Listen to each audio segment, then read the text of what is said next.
Try them already? Good. It's exactly what you're gonna do. You are smart. Enjoy it.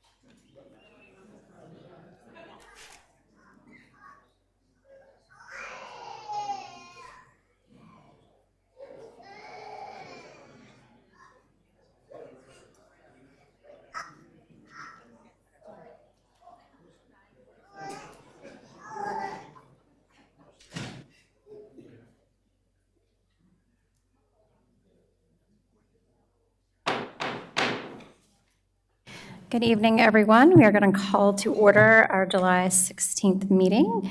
Before we begin, please mute or turn off your phones and silence anything that may make an extraneous noise, just so it doesn't impede the course of our business. I'll give you a second. And now I ask you to please join me in a moment of silence.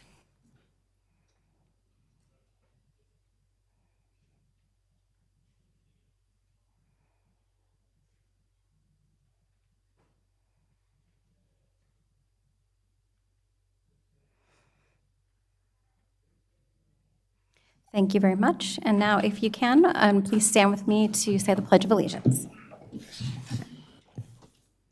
I pledge allegiance to the flag of the United States of America and to the republic for which it stands, one nation, under God, indivisible, with liberty and justice for all.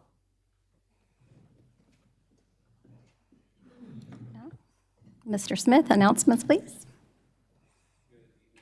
Just a few announcements for you this evening.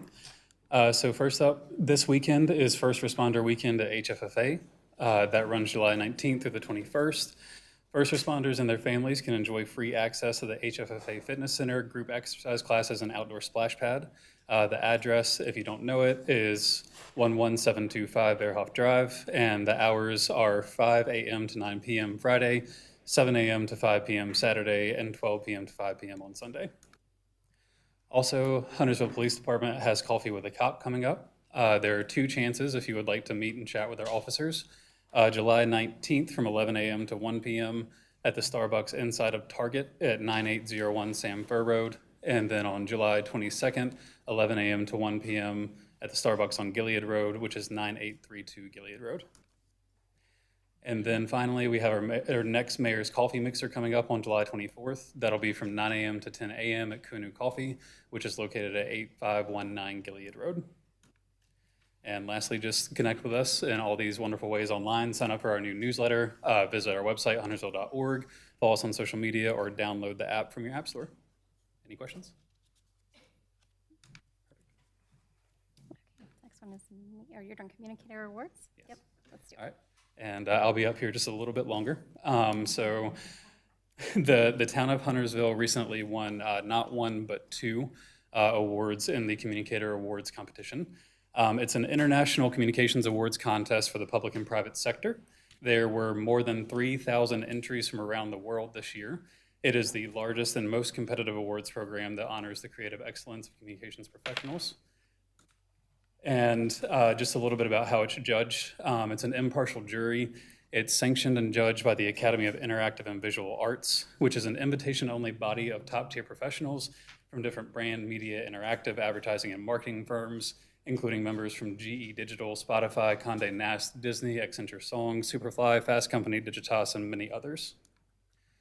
Other winners of the Communicator Awards this year, so you get an idea of the company that we find ourselves in, include Disney, the White House Historical Association, MasterCard, the George P. Johnson Experience Marketing Firm, AARP, Veritas, IBM, the U.S. Department of Veterans Affairs, Hearts and Science, PBS, Havas, PepsiCo, and more.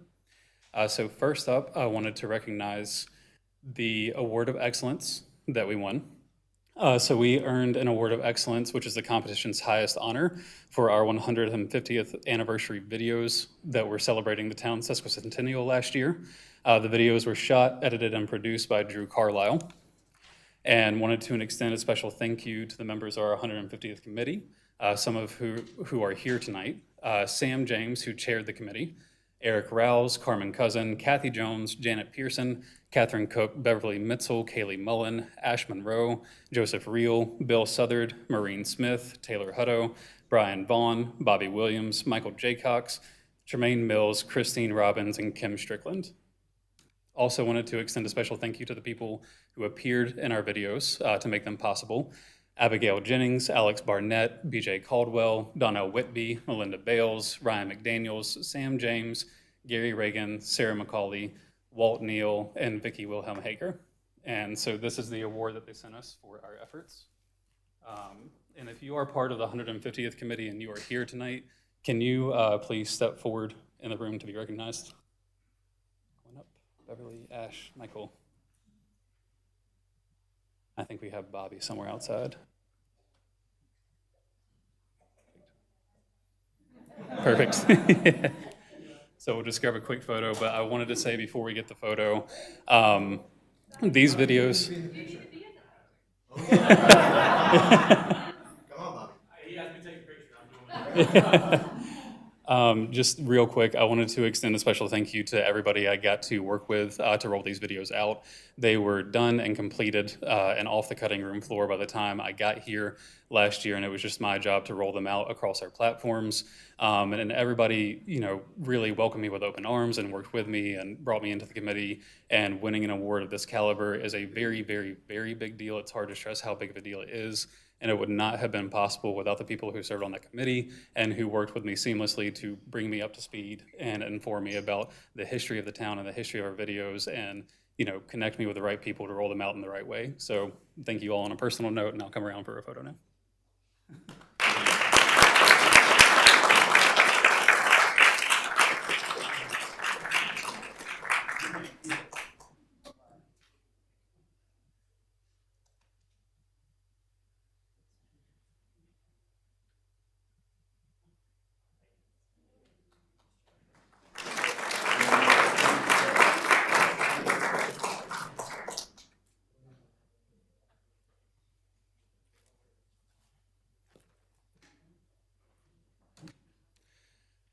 And so we're not done quite yet.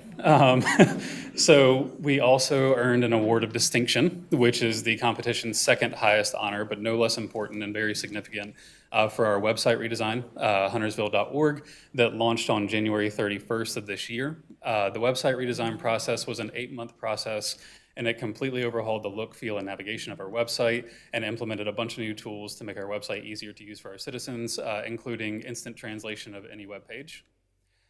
We had a multitude of staff really leaning into that part of the job description that says other duties as assigned, and they were more than willing to help out and jump in and give their feedback and update the content and the navigation.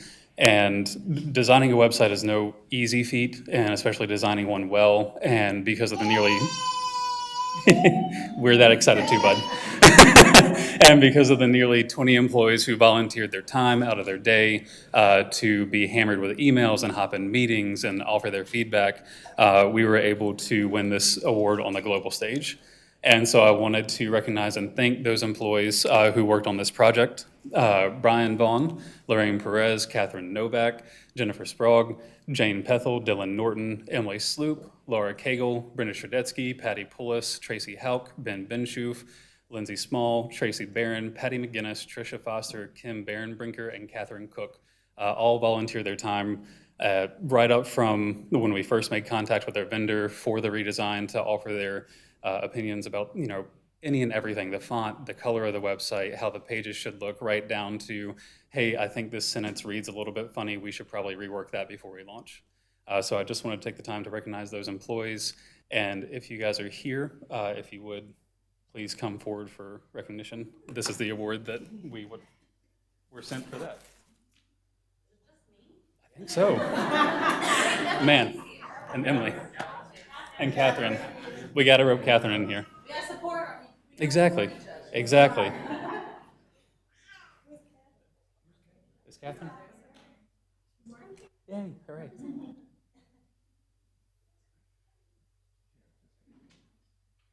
And while he goes and gets Catherine, I'll say again how tremendous it was to be able to come in and immediately start working with these teams.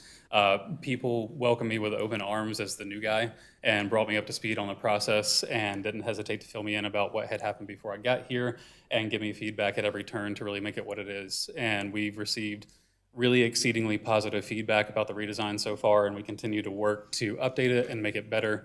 And we look forward to continuing to strengthen our web presence over time. Did you not track her down? No Catherine. All right, fair enough.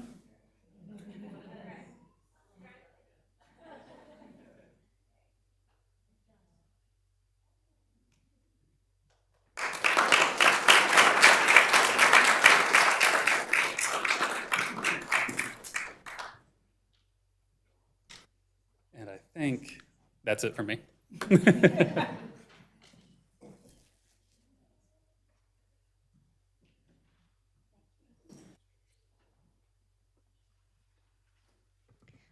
Parks and Rec staff, and please come up here. And even if you are on the Parks and Rec committee, I think you should come up here too, because you've contributed to the success of this as well. If you know Huntersville, you know that our parks are one of our greatest assets, and July is Parks and Recreation Month, and so we wanted to honor our staff and volunteers that make those things happen.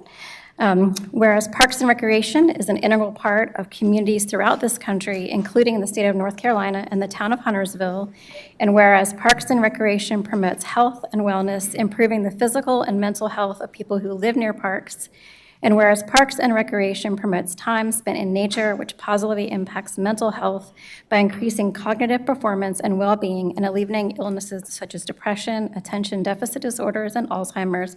And whereas Parks and Recreation encourages physical activities by providing space for popular sports, hiking trails, natural areas, and many other activities designed to promote active lifestyles.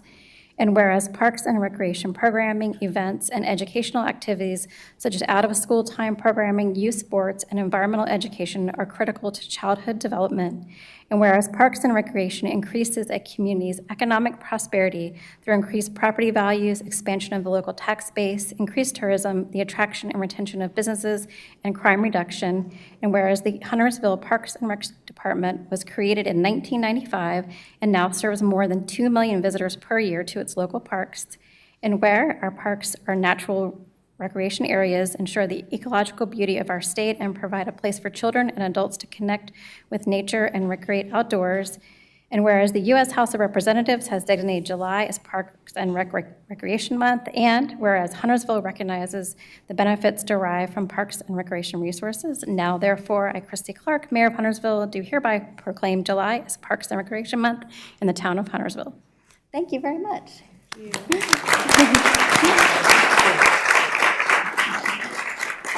And if you haven't had the chance, please do enjoy the new part of the Greenway that we opened last night that has a tunnel underneath 77 with this beautiful artwork. So please make some time in your week to do those things.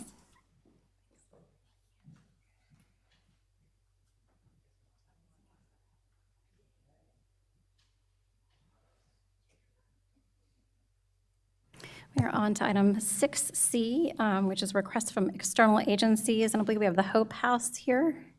Yes, you can come forward. And Rural Hill is not here, so we'll just have the one presentation.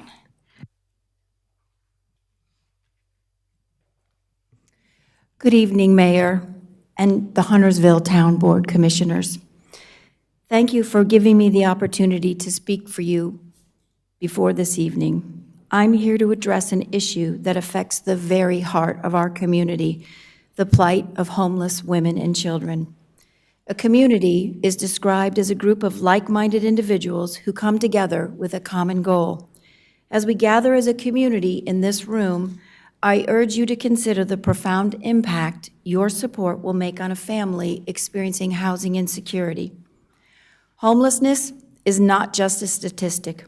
It is a human crisis that touches the lives of many, and homelessness does not discriminate. Women and children are among the most vulnerable population affected by this issue. They each face unique challenges that make it difficult for them to escape the cycle of poverty and instability. By investing in the Hope House Foundation, together, we have the power to change the lives of women and children and, in turn, strengthen our community. The Hope House Foundation, located in Huntersville and founded by a local Huntersville native, Dr. Lebeth Lindquist, provides a safe haven for those in desperate need. It offers a secure environment where women can find refuge from the perils of living homeless and their children can experience stability and safety. This is not just about providing a roof over their heads. It's about restoring their dignity and hope to those who have lost everything. Moreover, the benefits of the Hope House extend beyond immediate relief. By offering comprehensive supportive services such as counseling, job training, education programs, and childcare, we equip women with the tools they need to rebuild their lives. This holistic approach empowers them to become self-sufficient and contributing members of our community. When women thrive, their children do, leading to positive ripple effects that can transform generations. Investing in the Hope House is also an economically sound decision. Homelessness imposes significant costs on our community, from healthcare expenses to emergency services and law enforcement. By providing stable housing and support, we can reduce these costs and allocate resources more efficiently. The Hope House Foundation provides an imperative solution to economic and housing insecurity. There are extremely few, if any, housing options in North Mecklenburg County.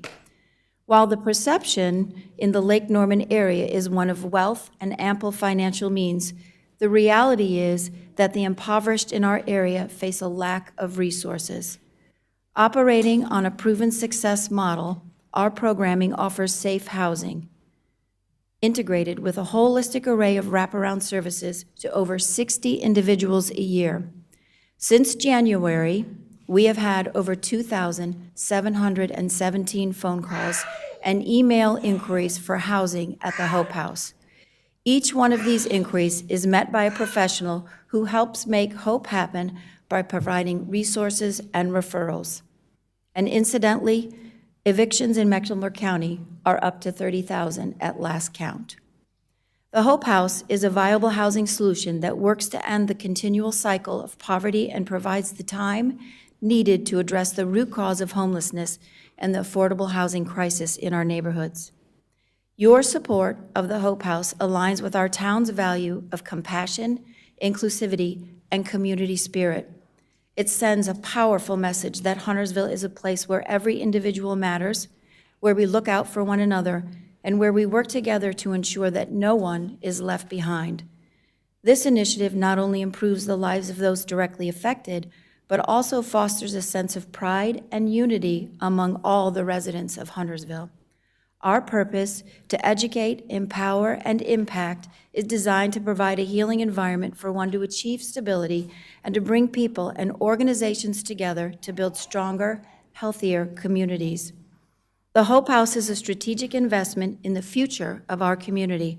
It addresses an urgent need, promotes economic stability, and reflects the compassionate values that define Huntersville. So let us come together tonight to make a meaningful difference in the lives of those who need it most.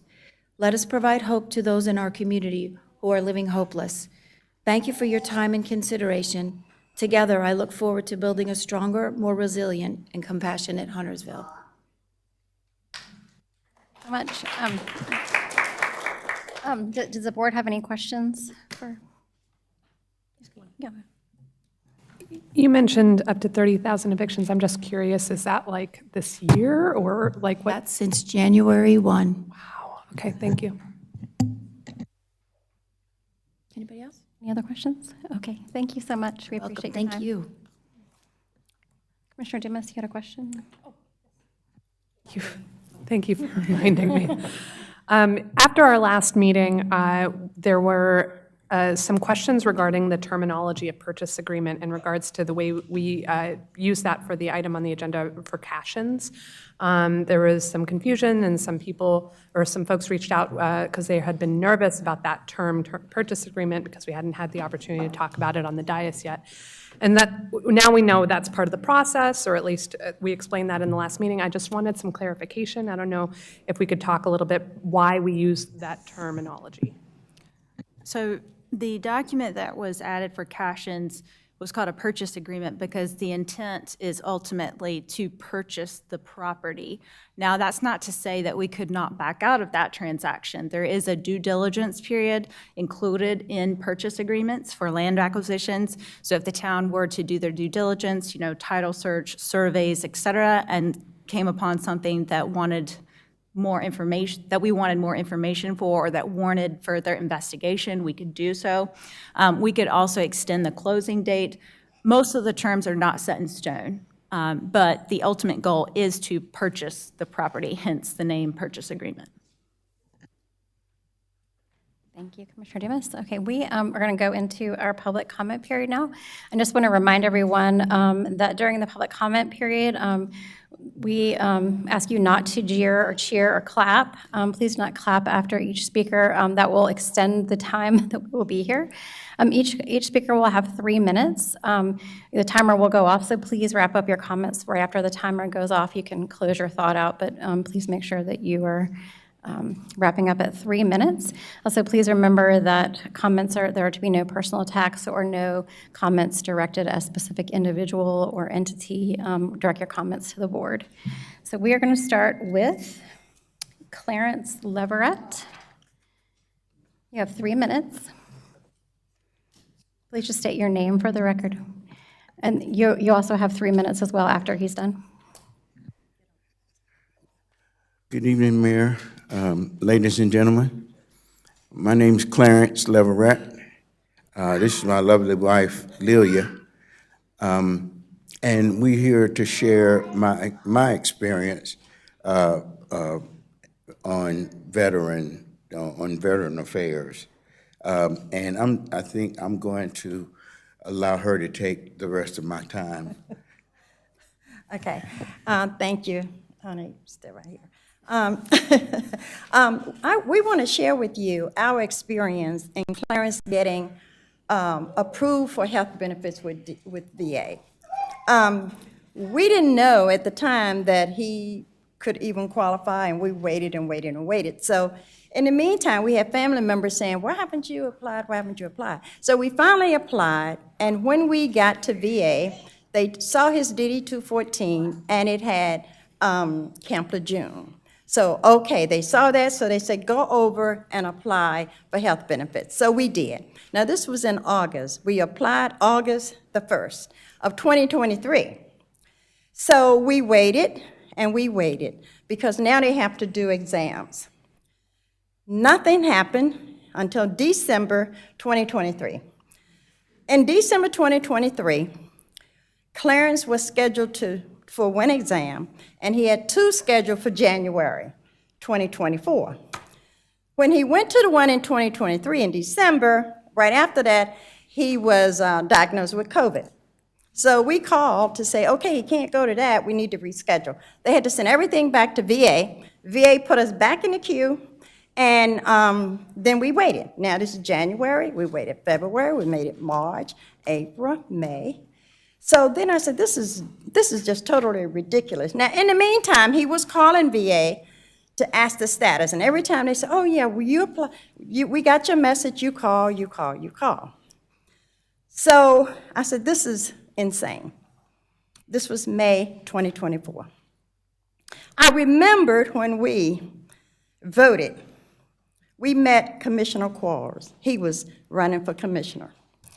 And we told him Clarence's experience, and he said, listen, if you need any help, let me know. I have experience in that area. So when this didn't happen, now this was back in November. So in May, I remember the conversation. I hunted him down. I mean, I literally hunted him down. I didn't know where to find him.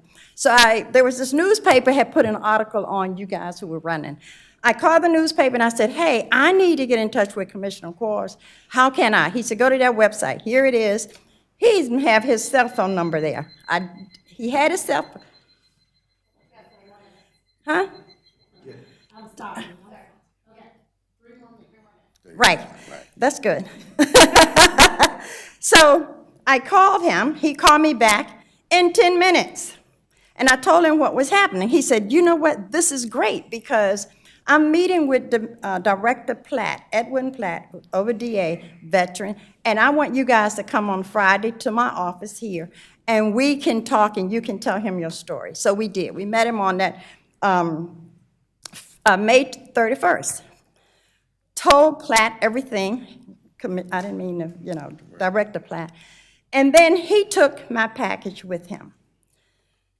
The 6th of June, he called, sent me an email and said, I just got back off of leave from the time we met. I'm going to be on it. The 22nd of June, Clarence gets an email from VA rating him and scheduling his appointments. It took, and ever since then, we've been getting appointments on appointments, and he's been rated. We got some tomorrow, as a matter of fact. But I want to say all that to say, I want to give accolades to Commissioner Quarles. Had it not been for him inviting us to come here to tell our story, we would have still been beating our heads with VA, trying to say, okay, what's next, what's next, what's next? So I want to thank him, and I want you all to know, use your commissioners. That's what I did. Hunt them down. That's what I did. They're here to serve you. That's what they were told when we voted for them, right? So use them. Commissioner Quarles has helped us, and I want you all to know, if you need any help, I don't know if all of them can help you, but I know Commissioner Quarles can help you when it comes to vet. I can only talk about VA, okay? And I thank God for everything. I thank God for my husband. He's been rated. And we're not going to stop till we get whatever the highest rating is, we're going to get it. And because my husband now has Parkinson's, as a result of the Camp Lejeune thing, I wasn't going to say it, but since I have a couple of minutes. And so we're going to, okay, we got 40 seconds. Let me end it. I just want to thank you all for listening to me. I thank you, Mayor, for letting us tell our story. Thank you, Commissioner Quarles, for being there for us, and we're not done with you. You're going to hear from us again. So that's it. Thank you all. And I'd just like to say, if you are a veteran or know of a veteran that may have had less than a great relationship with the VA, then come refer them to Commissioner Quarles, and he'll help you. He doesn't have anything else to do, right? Thank you all. Thank you so much for sharing that with us. We really appreciate it. And thank you, Commissioner Quarles, for taking care of our residents. Our next public comment is Janelle Harris. Oh, there she is. You have 3 minutes, Ms. Harris. Thank you. Good evening, Town Board and staff. I am Janelle Harris, and I'm a member of the Pottstown Leaders Group. Pottstown Leaders Group originated as a unique opportunity for passionate neighbors to have a voice in Mecklenburg County's implementation of several elements of our long underrepresented portion of Huntersville. A facilitator named Rosalind Jacobs was hired by Mecklenburg County to consult and engage with us and has been doing so for over a year. We've been broken down into committees, and the 31 Acres Committee for the investment that they made with the $1.7 million, the Affordable Housing Committee, the Safety Infrastructure Committee, and the Legacy and Branding. To date, the only committee that has conclusiveness is the Legacy and Branding Committee. A survey was compiled on behalf of the Pottstown Leaders Group and along with the residents to determine our desires for the Torrance Lytle School. The county has yet to engage us on our stance for the future of their 31-acre purchase, and we have plans to present to the community and county in the fall. I had the honor of meeting with the bidders for the Pottstown Preservation Plan, and both were wonderful.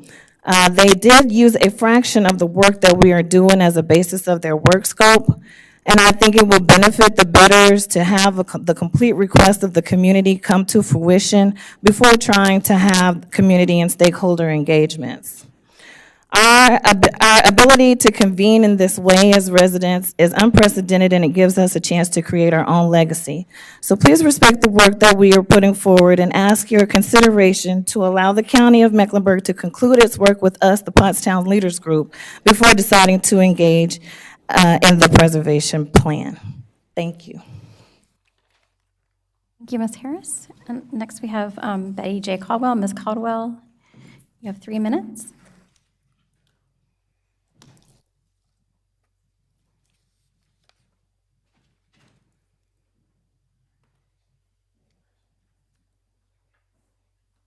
Good evening, Commissioners, Mayor, ladies and gentlemen. I have copies for some of you and not all of you. My printer is not working, and I purchased a cartridge and it's the wrong size, so I had to handwrite it. And excuse me.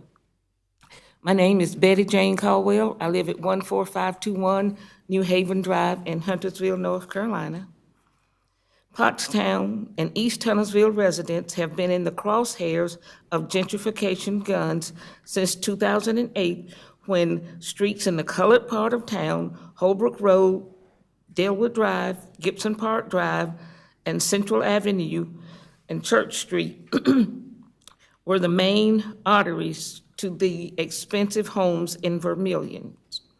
Worlds collide when gentrification pits individuals of differences in income, education, and governmental investment and protection. And the reason for my correspondence tonight is to ask the town government to create a task force of diverse residents to have a conversation on race relationships, equality, and justice. It's important that every town have a group in place if and when issues come up that will need to have relationships with different people in different parts of town. And now that was that one, and here's another one. In the event that happened on my birthday, July 13th, the assassination attempt of former President Trump, this summer of 2024 is a hot button for potential incidents to occur.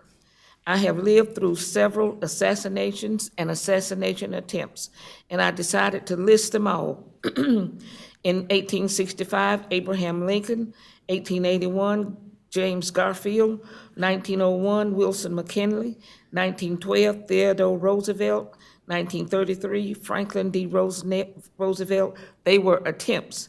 In 1963, John F. Kennedy; 1968, Dr. Martin Luther King; 1968, Bobby Kennedy; 1972, George Wallace, an attempt; 1975, Gerald Ford, an attempt; 1981, Ronald Reagan, an attempt; 1990, and between 1990 and 2007, both Bushes had attempts.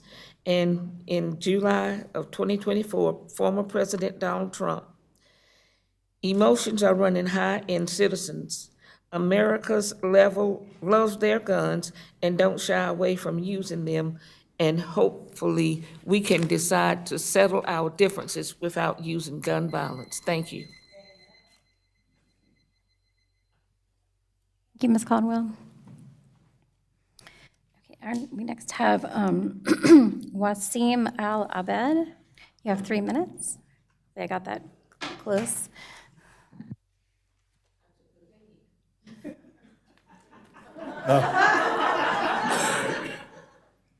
I don't need it. First and foremost, thank you for your service, and happy belated birthday. Ladies and gentlemen of the board, my name is Wasim Alabid of Cornelius. Thank you for the opportunity to speak to you today. As a member of the Stratford Forest community in Cornelius, I'll ask, I believe you met some of my neighbors last time. I'll ask them to stand up for a few seconds. And I'm asking them to stand up to communicate our continued opposition to the proposed hotel in North Point Hotel development adjoining our neighborhood and across the street from the landings at North Cross. Guys, please sit. While development can meet the technical requirements for rezoning or special use permit, we ask you to look beyond the technicalities and consider the real human impacts that this project will have on the faces you see here today. For clarity, we do not oppose development. Let me just say that one more time. For clarity, we do not oppose development. We oppose hotel development. Our primary concerns are many, but really revolve probably around three that I can probably summarize. Crime and safety of our children, the proximity of the development to our neighborhood, and the property values. First and foremost, Stratford Forest is a family-oriented community with many children. Probably you've heard many of them back here. And hotel construction will bring an influx of strangers, raising safety concerns, and many different transient nature folks. And for instance, the school bus pickup at the nearby apartment complex that I mentioned earlier, the landings of North Cross, is right across from the hotel entrance, increasing potential risks. Secondly, the proximity of the hotel to our homes is quite alarming. The noise, light pollution, and constant activity would disrupt our peaceful environment and threaten the harmony of our community. Thirdly, this development could negatively impact the property values. The presence of a hotel so close to the residential properties can deter potential home buyers who may be, concerned with the increased traffic, the noise, and/or transient nature of the hotel guests. And this obviously could lead to decrease in home values, affecting the financial stability of the community members. Moreover, based on our estimates, the annual tax revenue from this development is only between $10,000 and $14,000 a year. It's not a lot of money for the amount of pain that is going to cause all these people that you see in this room that have shown up 3 different times. Thank you for your time. We urge you to vote against it. Thank you, sir. Next, we have Hannah Sellers. Is Hannah here? All right, we'll come back to her if she comes back in. Louis Borges. Oh, here comes Hannah.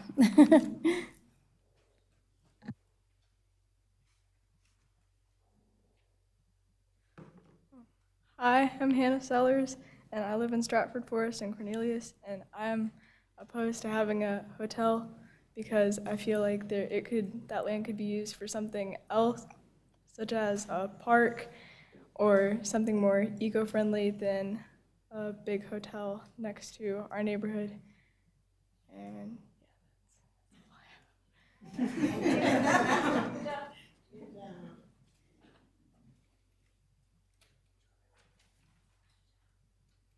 Now, Louis. Yep. You have 3 minutes.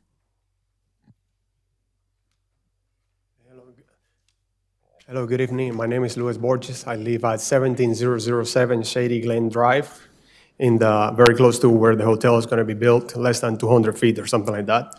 I'm going to talk through a few points. The first one, because I've heard in the past, is that there's a buffer that's going to block the view. That's not possible. As it is right now, there's a 2-story business park there, and they want to build a 3-story, and I can see the 2-story from my house in the winter when the trees lose their leaves. So that's just not possible. And a little fence, plastic 6-foot fence is not going to block it. That's just whatever you hear, otherwise it's just not factually true. The second one, you're probably going to hear from them that this is a mid-tier hotel. All of you guys have been to a Fairfield Inn. Fairfield Inn is probably the lowest. I'm not saying it's like a bad hotel, but it's the lowest of Marriott. It's not a Ritz-Carlton. And no Super 8 started as a Super 8. It started as a Fairfield Inn or something like that. Just keep that in the back of your mind. There's plenty of Fairfield Inns. I think in Northern Charlotte, there's a Fairfield Inn that looks, so it looks like it's on its way to Super 8. And in our area, there's already some other hotels that are looking like that because they started as a Fairfield Inn category. Another point that I want to bring up is that this hotel is going to cannibalize the sales of the existing hotels, and it might even drive some of those hotels into bankruptcy or even lost sales. So you might not even overall make any money from this hotel because it's targeting the same clientele pretty much. It's not a high-end hotel, which will target somebody else. The other point is that our neighborhood is currently one of the safest, if not the safest subdivision in Cornelius. So by fact that you're adding this hotel here, you're going to make it less safe. It's not possible to control the population, the transient population where no background happens of a hotel. It's just not happen. That's just impossible. So the crime is going to go up. How much? I don't know. Nobody knows. But it will go up. The other point is that the city of Huntersville is growing very fast. And you guys, there's building left and right everywhere here. You might want to consider, and ask you to consider for your benefit, to leave that place as a business. Maybe now the economy is not so good and nobody wants that place for a business building. But in the future, if you put a hotel there, you won't have the ability to have those high-paying jobs that the business building has, that, then the people can buy more and sales tax and so on. And, just keep that in mind. Also, we were unable to get an appraisal because nobody wants to work with us, I think, because they are related to the developer, I think. So, but it's obviously by the opposition that you see here that is going to affect property values because we have better things to do in our life than coming here to a meeting and waste our time, So it will affect our property values. It's how much it will affect, but it's obvious to anybody that a hotel next to your house is going to affect. It's going to deter a lot of people. And the last thing I want to say that there is a 100% probability, this is not my opinion, it's a fact, that you're going to have a sexual predator at some point in a hotel, not every day, but at some point, and you're going to expose me and my kids to that. Thank you. Thank you. And my wife too. Yes. And Diana Borges, you're next. You have 3 minutes.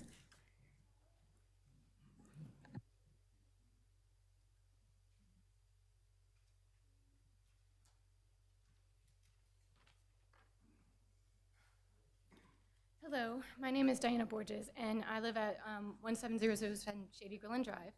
I am a mother with 4 children, 6 and under. One of them's a newborn, one of them's the 2-year-old you keep hearing talking. He likes to talk to himself, so apologize for that.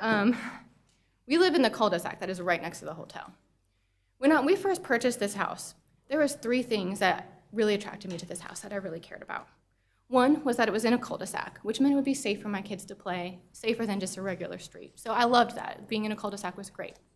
2 is there's a field in our backyard that is surrounded by other houses in our neighborhood, and I loved that. I envisioned my kids going back there, playing soccer, football with the other kids. I just thought that was a great opportunity for my kids. And 3 is the proximity to the express bus, that I can walk to the express bus because I work in Uptown Charlotte, and I walk to that bus stop whenever I go in the office, catch that bus, and go to Uptown Charlotte for work. Currently, in the wintertime, it gets dark a lot, or 5 o'clock, whatever. I come home at 6.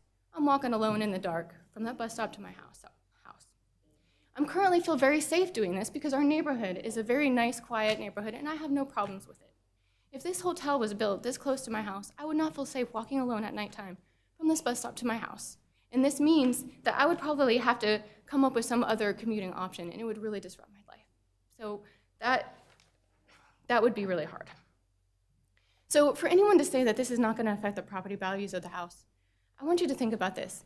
Those 3 things are all hurt by this hotel. My kids will not be able to safely play in that cul-de-sac or in that field in the back. I will not feel safe walking home from work, and I will have to come up with a whole new commuting plan.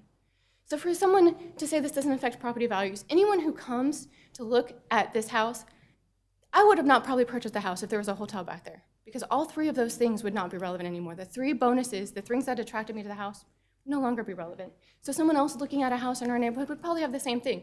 Oh, that's great, look how close this is to the bus station. Oh, but I can't walk there, there's a hotel there. It's unsafe.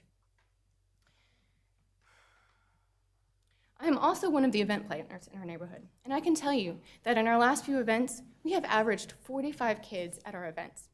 So I would say there's probably about 75 kids or so in our neighborhood, at least. We have 126 houses in our neighborhood, so that tells you how many kids there are in our neighborhood. 75 kids in a neighborhood of 126 houses. We are a very family-friendly neighborhood. This is mostly due, I'm sure, to us being one of the safest communities in Cornelius. But if this hotel was built, that will no longer be the case. We will no longer be a destination neighborhood for families with kids.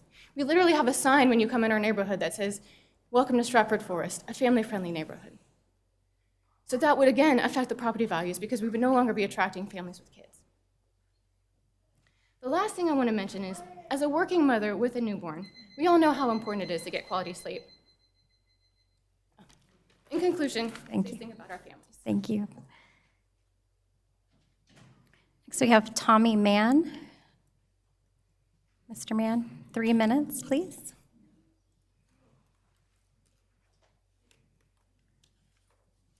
Hello, thank you for hearing us tonight. After researching about zoning changes, it became apparent that we needed an impact appraisal done on our neighborhood. I was referred to Integra Realty Resources and spoke with John Scott there, the senior managing director of the company. I told him about our situation with the rezoning, and he wanted to help me, and after discussing with his team, found that there was a conflict of interest, so he was not able to represent us. He referred me to 2 other firms, both of which had the same issue. They had a conflict of interest. So it kind of made me think, is there something nefarious going on, or these places, you know, they were, I'm assuming, bought out. So it was suggested next that I try to go to a residential appraiser. After speaking with several different residential appraisers, they told me that there was no way that they could predict future values of our home. It's basically impossible. After all the dead ends that happened, I even realized myself that there's no way for anybody to be able to predict future values of a home before a hotel is being built behind their house. I believe that even a trained professional from past transactions with similar scope, that there is no way to know the true effects of future events. After we were blocked from several different reputable firms, it made me wonder why Hotel Ventures of Lake Norman decided to go with Hotel and Club and an appraiser in Greensboro. The appraisal and consulting service deals exclusively with hotels and golf courses. So do you think they're biased towards these developers? In his report, Mr. Spurgeon has several holes in facts. At the beginning of his report, he states that this is his professional opinion. Just that, it's an opinion. And for him to suggest the idea that this hotel could be harmonious with the surroundings depends on which side of the fence you're standing on.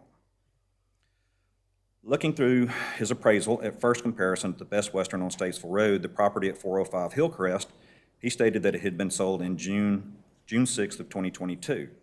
After we did some research, we found that the home had been sold again in August of 2023. Why didn't he disclose this information? Don't know. Also, each time the property was sold, it was sold for significantly less than the original listing of the house. It didn't seem like he did his due diligence. We also discovered that most of these properties by the Best Western are rentals. One of our neighbors in Stratford Forest, adjacent to the business park, recently sold their home on April 29th, 2024. I talked with them about the sale, and they said that they did 2 open houses. Their realtor did surveys on each of the open houses. 2 of the surveys stated that they would not make an offer on the home because they did not like the idea that a hotel could be built in their backyard. Thank you for listening. Thank you, sir. Next, we have Thomas Cooley. I see him coming.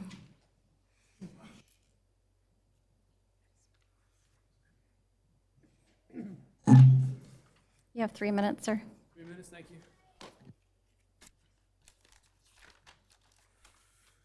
Good evening, Town Council.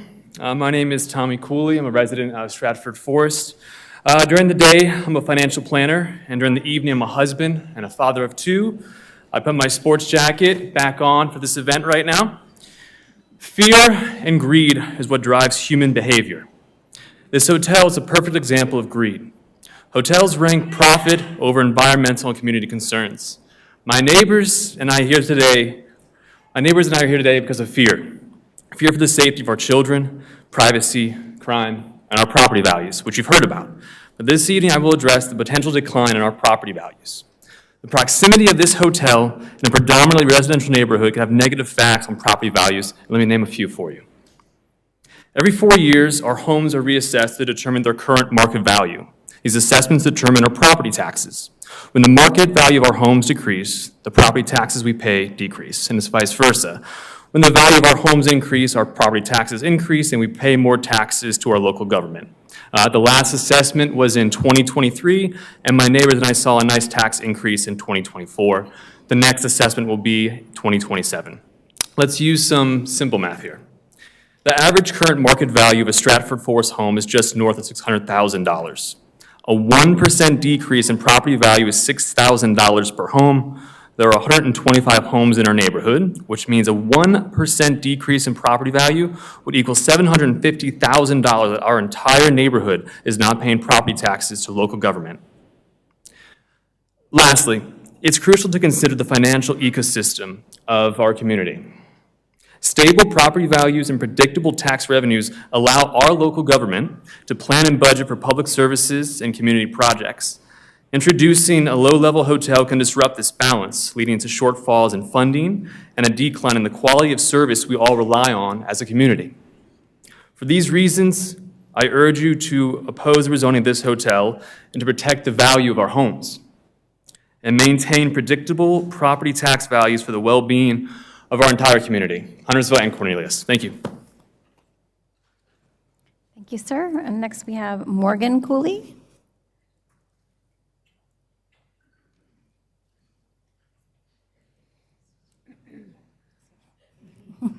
Switch off the baby there. Yeah. You have 3 minutes, Ms. Cooley. Yes. My name is Morgan Cooley. I'm a resident of Stratford Forest as well. I want to voice my concerns how this hotel puts our neighborhood's safety in jeopardy. The applicant will be presenting a report regarding crime statistics with hotels in the area, but I need to bring to your attention how often crime is not reported regarding hotels and how much we're really at risk. I pulled reviews here from other hotels that are owned by the applicant. Besides constant noise complaints in the parking lot, which will affect us, there are reports of vandalism and theft which goes unreported. One such review states 10 cars were broken into in one overnight. Hotel staff did nothing, including reporting it. Customer called Marriott Corporate and were told that they are not responsible for what happens in their parking lots.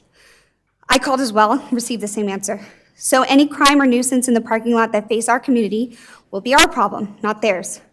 Hotels attract criminal activity. The privacy they provide create opportunities for exploitation. Besides the lawsuit Marriott, the hotel being presented, faced for its involvement in human trafficking, Charlotte hotels have been facing heinous crimes. Pulling up news reports from this year alone, which we're only 6 months into, multiple people are arrested at hotels after hiding from crimes they committed, including robbery and murder. Reports of people tied up, sexually assaulted, or raped at local hotels, and people being murdered at the hotels themselves. The city of Charlotte had to just spend $4.2 million buying a motel in Charlotte because it became a hotspot for crime. I overheard the applicant saying they also may ask local police to patrol the area. First of all, we are Cornelius, they are Huntersville, so we have a conflict of jurisdiction. So their police patrol won't be checking our neighborhood. But I learned from an attorney when hotels choose to use police as security, they are letting taxpayers pay for their security and take away resources from the community. How does that keep us safe? Hotels near Interstate, like 77, are a massive concern for human trafficking as well. According to Polaris, the leading status on human trafficking, 80% of commercial sex occurs at hotels. 94% of victims reported they did not receive assistance, concern, or identification check from hotel staff. In Charlotte alone, there was a 77% increase in human trafficking in 2022 and 2023. There is no way to monitor who stays at these hotels. This hotel offers extended stay. Guests will be 50 feet from some of our residences. We have many children in our community. They can watch us, monitor our children, learn our routines for weeks or months on end, and they can snatch our kids and take off down the interstate. The hotel entrance is directly across the street from a school bus pickup. The window of the hotel faces directly in my backyard. These people can watch my children play. They can see into my kitchen. I fear the opportunity this is being created. We have no problem with a business here, but a hotel puts our community at risk. Again, Marriott stated they are not responsible, so who will be? I urge you against this rezoning. Thank you for your time. Thank you, Ms. Cooley. And next we have Karen Matusko, and I have that Bill Duncan has yielded his 3 minutes to her. Is Mr. Duncan still here?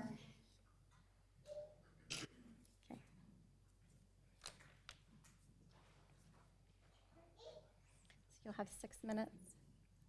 Thank you.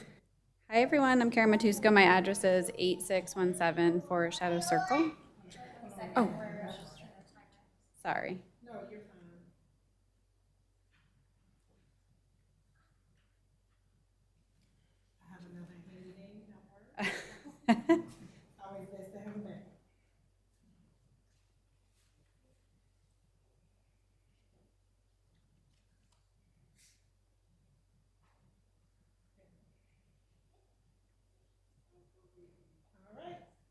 Okay, 6 minutes?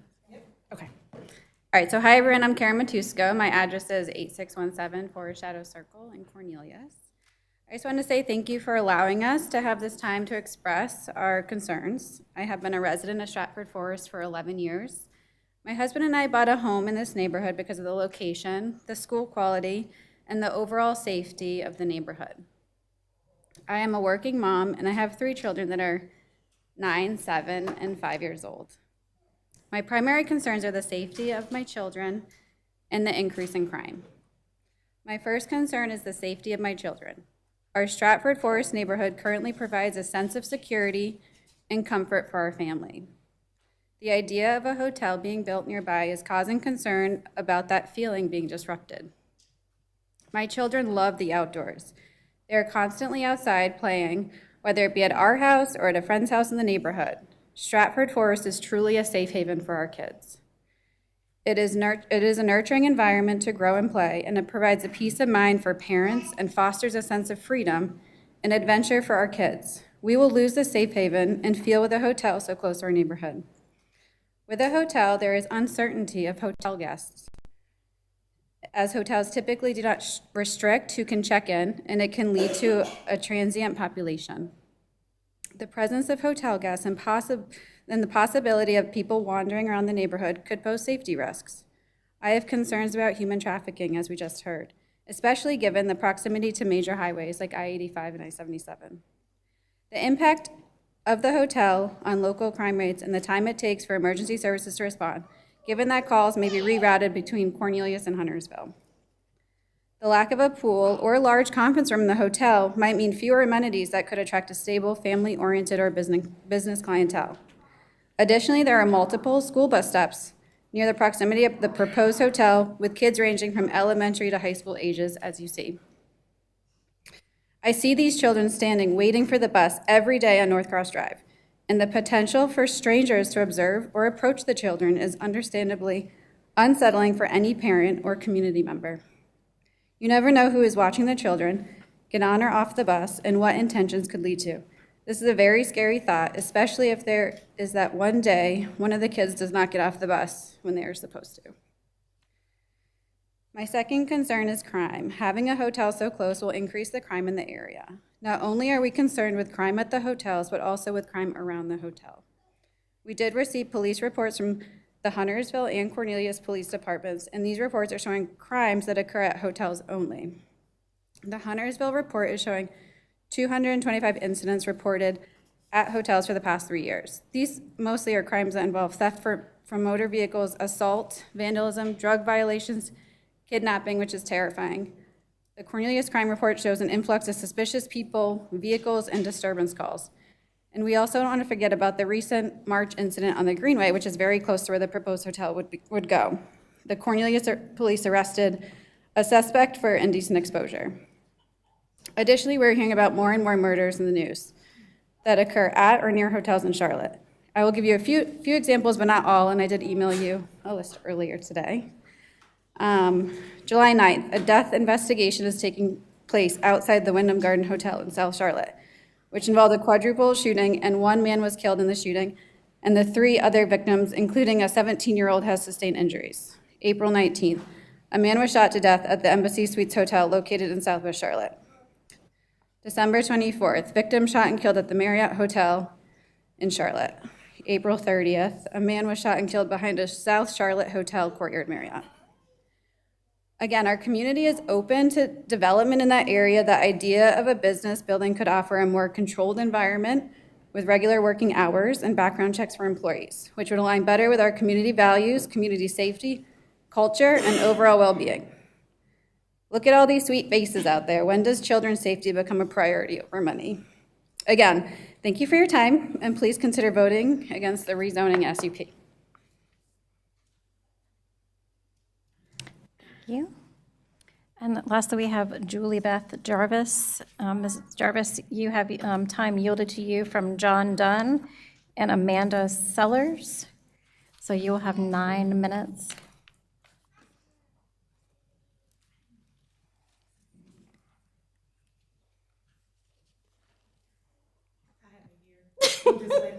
Oh, okay. Okay. Julie Beth Jarvis, 17006 Shady Glen Drive, Cornelius, in Stratford Forest. And again, thank you all for giving me the opportunity once again to speak this evening. And just an FYI, I'm glad you all are changing the SUP because it's really hard to sit there with your hands when you're listening to people talk. So I really am glad that you're doing that for the future. It would be much easier. So where do we get? First, I have emailed you all several different, and I will give this to you for the record, different documents. So one of the ones I have sent you is provided you with a breakdown of the hotel rooms, this one, in Huntersville. And what I've done is I also divided it into exit 25, exit 23. So there's 588 hotel rooms, exit 25 right now. Exit 23, 528. So this does not include the Airbnbs, VRBOs, which is 141. So there is a Hilton Garden Inn coming to exit 25. That's going to add 140 rooms already to exit 25. So you've got all these hotels that are around 63% capacity. Divide that out, and I mean, of course, the Hilton Garden Inn is over there, and the little place across from Birkdale. So I think you'll get a little bit more from that. And it's a little bit more upscale. It's got, food and a bar and things that people like to, they might eat, but then they come back and they want to be close to the room. So I think that's an important number to really look at when we're considering this, because do we really want another one? Is it going to fill? Because the fact of the matter is, when hotels don't fill, then we're not bringing the money in, they stop putting money back into it. And that's when, you see these really nice hotels that suddenly go downhill, and in Charlotte, they're having to tear them down. They used to be nice, right? The Days Inn and all that, they used to be brand new at one point. But when money's not being spent, they can't fix it. And that just brings a whole different problem that will come to our wonderful area here. So the other thing is the rates. The rates drive this. I provided you all with the rates from Sunday and Monday. I just did the most current. It is, summer. People are traveling, so these should be high, right? Let's see. Sunday night, the Courtyard was 102. The Candlewood was 94. Four Points was 97. Comfort Inn was 96. Quality Inn 74. And then the Country Inn and Suites tends to be a little bit more because it's suites. So that was like 121. And you'll also see the same the next day. There's a couple $8 more at the Courtyard. It's up to 110. So what the police have told me up in Cornelius is, you don't want to stay anywhere that the price is under like 125, because you're walking, if $100, anybody can do that off of the street. So run is what they told me.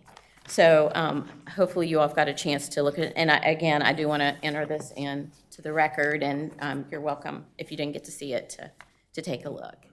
Thank you.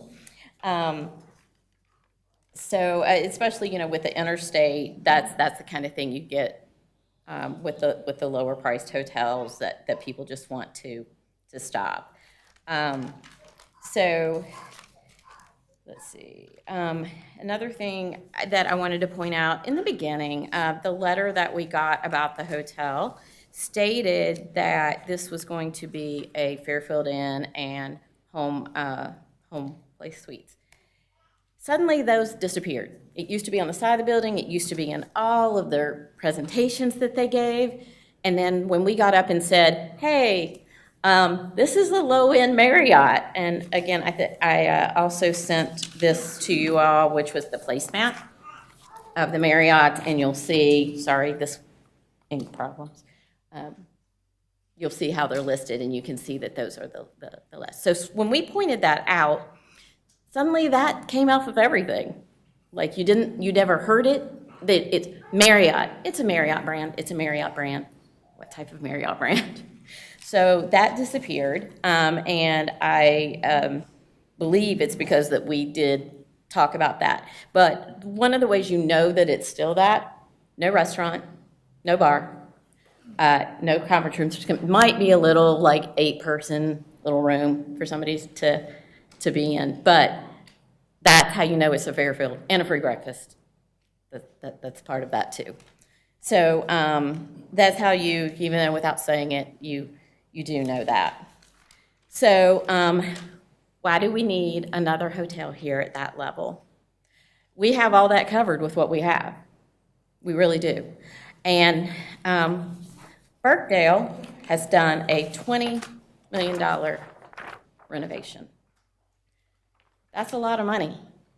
Is that the standard? No. The Office Park has done millions of dollars of renovations. So now you're seeing where I'm going with this. It doesn't really fit that. Then you've got the Hampton Garden Inn going in over at the new Burkdale place. So that's another little more upscale area there. So it just doesn't fit. It doesn't fit into where we're going with what we're doing. It doesn't fit into the scheme of things of what we're wanting to do. My neighbors have talked about crime and things like that. I'm not going to go over that. I think they've told you all quite a bit about that. But as you can see, we want something that fits in with where we're going. And that's a big part of it. So another thing that I want to talk about is the land is already zoned for an office building. So it's done. You don't have to do what you're doing today. You don't have to sit here for months and months and listen to all of us talk about rezoning, or bring something again. It's done. And there's not a lot of that here in Huntersville. So when you go out and you're pitching Huntersville, which is just getting better and better, that's you've got that. Yeah, we can build to suit. And you know what? You can start really quick. It's not going to take us a year to rezone. So that's one of the things that you need to kind of think about, that let's get some more business in here. And the office building will bring many, many more jobs. There is that. Higher paying jobs, may I say. And we also talk a lot about the mixed use. The 2040 plan says mixed use, but it doesn't say a hotel. Mixed use does not necessarily mean that. And that type of business park, those folks that are there, they either live here, or the people that come in are going to want to stay at a little bit nicer place. That's honestly transit. That is more of a transit hotel. And the other thing is the Patels, they build hotels, they get franchises, build hotels, and then they sell them.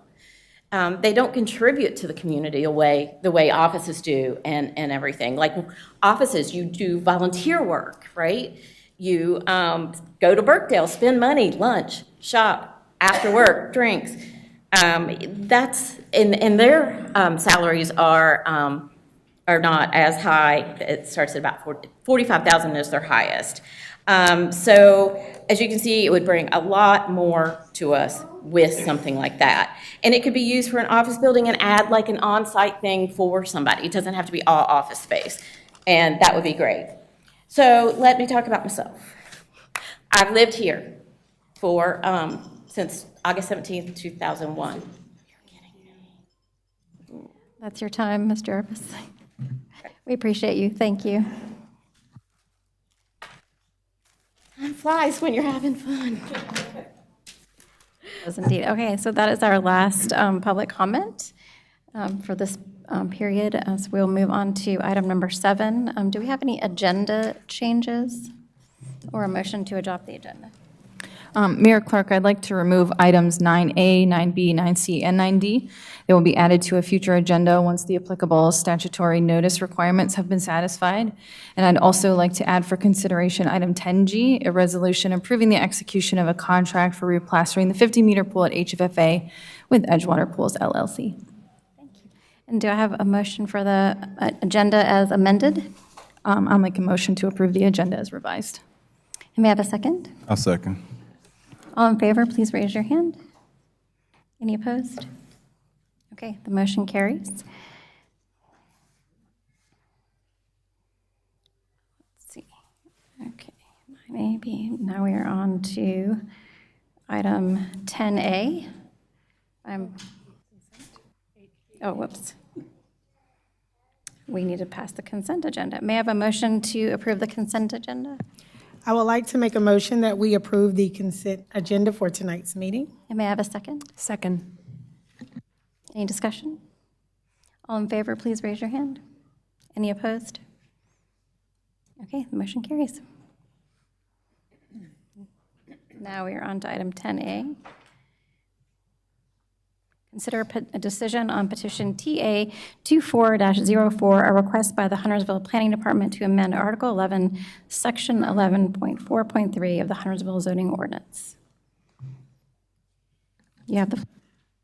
Good evening, everyone. I'd like to put my staff report in the record for TA 2404, the HOAB bylaw update. The Huntersville Town Board on March 4th, 2024 voted to approve amendments to the Huntersville Ordinance Advisory Board bylaws. So staff is now updating the language in the Huntersville zoning and subdivision ordinance to match those updated bylaws. First amendment is to Article 11.4.3A of the zoning ordinance, where the Huntersville Ordinance Advisory Board will be removed from that section. This is the text amendment initiation section. And then in Article 5 of the subdivision ordinance, Huntersville Ordinance Advisory Board will also be removed from that as well. Staff recommends approval of the proposed text amendment to stay compliant with the recently updated bylaws. On March 7th, 2024, the Huntersville Ordinance Advisory Board recommended denial with a vote of 5 to deny, 0 to approve, and 1 to abstain. And then on June 25th, 2024, the Planning Board voted to approve TA 2404 with a vote of 6 to approve and 1 to abstain. Happy to answer any questions. Do we have any questions, Board? No questions. Okay, may I have a motion for item 10A? I make a motion to approve text amendment TA 2404, a request by the Huntersville Planning Department to amend Article 11, Section 11.4.3A of the Huntersville zoning ordinance and Article 5.000 of the Huntersville subdivision ordinance based on consistency with the recently updated Huntersville Ordinance Advisory Board bylaws. It is reasonable and in the public interest to amend the zoning ordinance because it will provide further clarification to the language. And may I have a second? I second. Any discussion? All those, Commissioner Bergsman? Thank you, Mayor. I just want to mention my vote against the bylaw updates a few months ago was not due to disagreement with the changes. My primary concern at that time was the failure to engage or inform HOAB committee members prior to the vote. I still firmly believe that a collaborative discussion involving input from current HOAB members is essential for determining the future of the committee. It is worth noting that Cornelius recently disbanded a similar committee, making Huntersville the only municipality in the state with an ordinance advisory committee. Is HOAB duplicative of the planning board? That was a primary factor in Cornelius's decision to disband their committee in May. Advisory committees do not necessarily need to continue in perpetuity. A committee's disbandment can be a testament to our staff and committee members' excellent work, indicating that they have successfully addressed the needs for which the committee was initially established. That's not what is happening tonight. This is a vote to align our zoning and subdivision ordinances with the recent bylaw changes, but where we go from here is a public conversation that I think needs to be held. The last thing I want to address is some public comments in recent months that have attacked either members of our staff or volunteers who serve on an advisory committee. And sometimes this has happened to both at the same time. You're welcome to attack me all you want. I ran for election, I sit here, that's what I'm here for, if that's your choice. But I do not tolerate personal attacks on our staff or volunteers, and I just wanted to make that clear. Any other questions? Commissioner Dumas?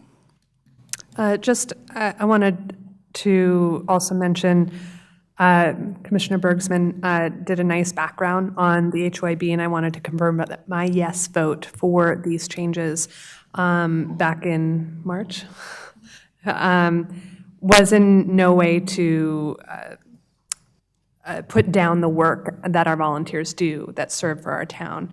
The folks who serve on that board and all boards have volunteered their time because they love our town, because they want what's best for our town, and my yes vote was never meant to say anything otherwise, and I thank those who currently serve and who've served in the past. Thank you. Any other questions or discussion? Okay, all in favor, please raise your hand. Any opposed? The motion carries unanimously. Thank you. And now we're on to item 10B, the quasi-judicial hearing. I have an extensive instructions that I'm going to read. Please follow along on the slides that will tell us how this process is going to work. This hearing is a quasi-judicial hearing on the application submitted for North Point Hotel, a request by Hotel Ventures, Inc. of Lake Norman. Quasi-judicial hearings are evidentiary in nature. Only parties with standing, including the applicant, property owner, local government, and individuals who can show they will suffer special damages, have the right to participate fully in the hearing. Special damages must be particularized, separate, and distinct from the damages to the public at large. Special damages are a fact-specific inquiry. While proximity may bear weight in the determination of special damages, proximity in and of itself is insufficient to grant standing. Parties may present evidence, call witnesses, and make legal arguments. Other individuals may, but are not required to be allowed to speak as a witness. However, they will not be allowed to participate fully as a party, such as by questioning other witnesses or by calling other persons to testify. Witnesses must swear or affirm their testimony. General witness testimony is limited to facts, not personal preferences or opinions. Certain topics require expert witnesses, including projections about impacts on property values and traffic impacts. Individuals providing expert opinion testimony must be qualified as experts and provide the factual evidence upon which they base their expert opinion. Mere conclusory testimony lacking the foundation of an expert's opinion is insufficient to establish the existence or non-existence of a fact or conclusion. The board must base quasi-judicial decisions upon competent material and substantial evidence in the record. Competent evidence is evidence that is sufficiently trustworthy and reliable and that is legally fit and acceptable for consideration by the board. Speculative, irrelevant, or vague evidence, non-expert opinions as to something that requires an expert, and non-accepted hearsay evidence will not likely be competent evidence. Material evidence is evidence that shows the standards will or will not be met. Evidence is substantial if it is relevant and regarded by a reasonable person as sufficient to support a specific conclusion. Speculation, unsubstantiated fears of the community, or vague assertions do not constitute substantial evidence. Quasi-judicial hearings are constrained by the standards in the ordinance and the facts presented. Even though the board may hear other evidence, if it is not objected to, the board should rely on competent material and substantial evidence in making its decision. The board will recognize the applicant as a party as well as the property owners if different than the applicant. Other persons who believe they have standing to participate as a party may come forward at this time and briefly explain why they have standing to participate so that a standing determination can be made. However, if you do not wish to participate as a party, please wait to come forward until after we have identified parties with standing. Do we have any parties other than the applicant who feel they want to come forward with standing? Mr. Borges, all right, please come to the podium.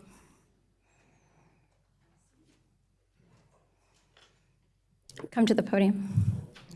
And if you could just state to us why you believe you have standing, and then we will. Yes, I am a board member, one, and also, so I know their bylaws, and I have a concern about the fence, because it doesn't fit it's against our laws currently, with our vinyl. Okay, because the HOA covenants apply exclusively to your neighborhood and did not apply to the North Point properties, that would not be considered standing, so you will not have standing under that Okay. circumstance. Okay. Thank you. Suzanne Todd, I'm attorney on behalf of the applicant. I have with me tonight Tess Filova. She is a landscape architect who prepared the site plan for our project, and I believe she's qualified and is an expert in that field. Also have Hitesh Patel, who is the applicant himself, as well as Jack Spurgeon, who is an MAI appraiser, who will be testifying on property valuation, as well as Rakesh Patel, also with the applicant, and then last, Kyle Winters, who is also an MAI appraiser with Integra, who will be speaking with regards to whether or not the proposed use substantially injures property values, building properties. Thank you. Do we have any other parties who feel they have standing? Ms. Jarvis?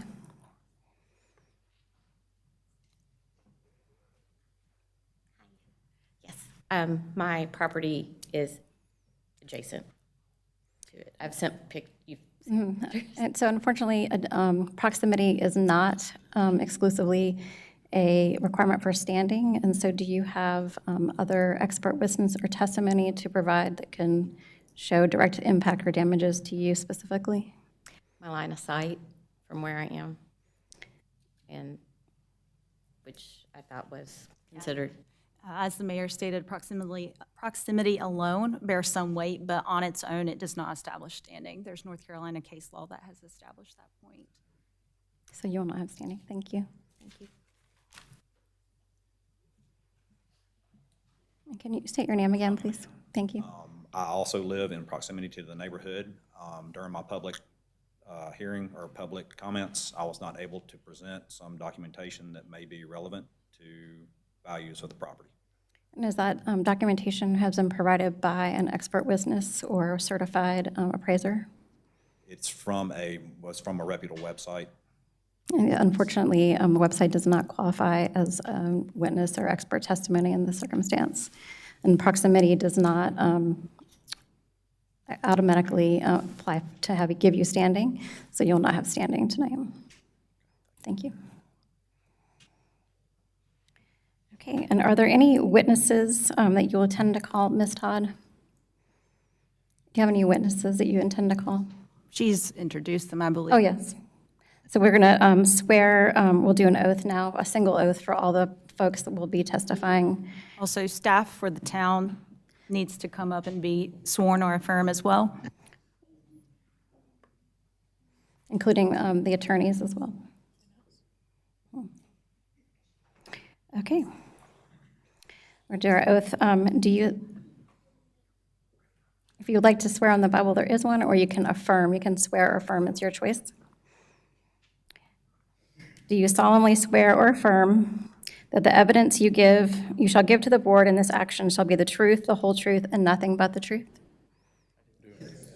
Thank you.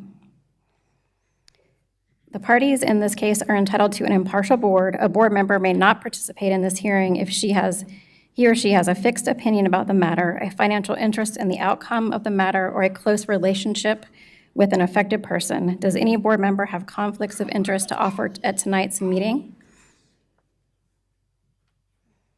Okay, there are no conflicts of interest. The parties in this case have rights for any ex parte communication to be disclosed.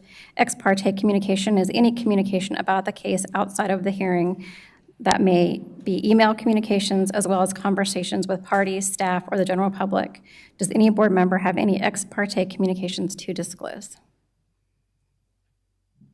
Commissioner Dumas. I've received several emails with information, but have not had discussions or back and forth, and I don't believe it'll impact my ability to vote on this matter. Thank you. Anyone else? Commissioner Bergsman? I attended the community meeting on March 6th. I've also received some emails, but did not reply to those emails in the past week. And I did visit the site, and at that time spoke to a few of the neighbors. Are you able to remain fair and impartial throughout this process? Yes. Thank you. Let's see. Based on the disclosure,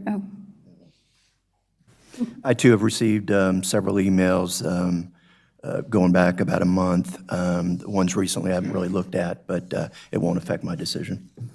Thank you. Commissioner Rivers? I also have received several emails, as well as I went out to the property site and spoke with a few residents, but that will not determine my decision tonight. Thank you. Commissioner Quarles? I too have received several emails, and I also drove through the site. I have not spoken with anyone, and the emails will not deter my determination or decision. Thank you. Like the others, I have received emails, but I have not responded to them.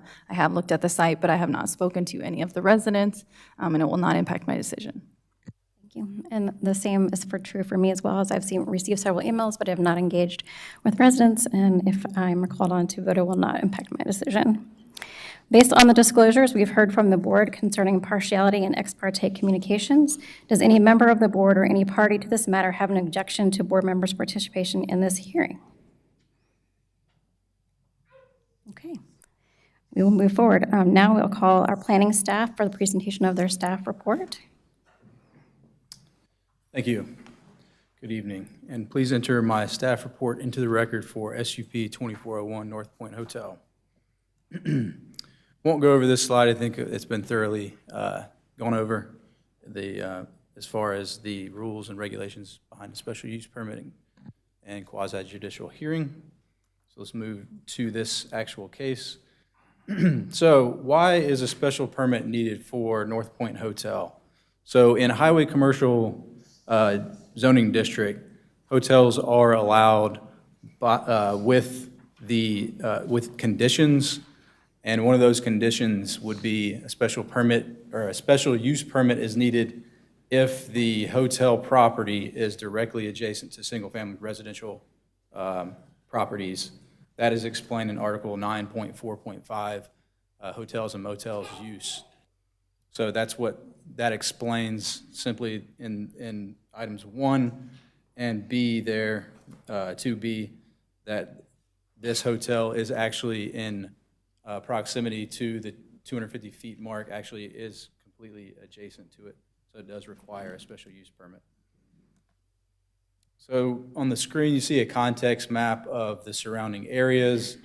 In the red outline is the property, the approximate property for the North Point Hotel. You've got the single-family residence to the north, apartments to the east, the office park, North Point Executive Park, office park, there in the close proximity to this parcel, and then Birkdale Village there to the west.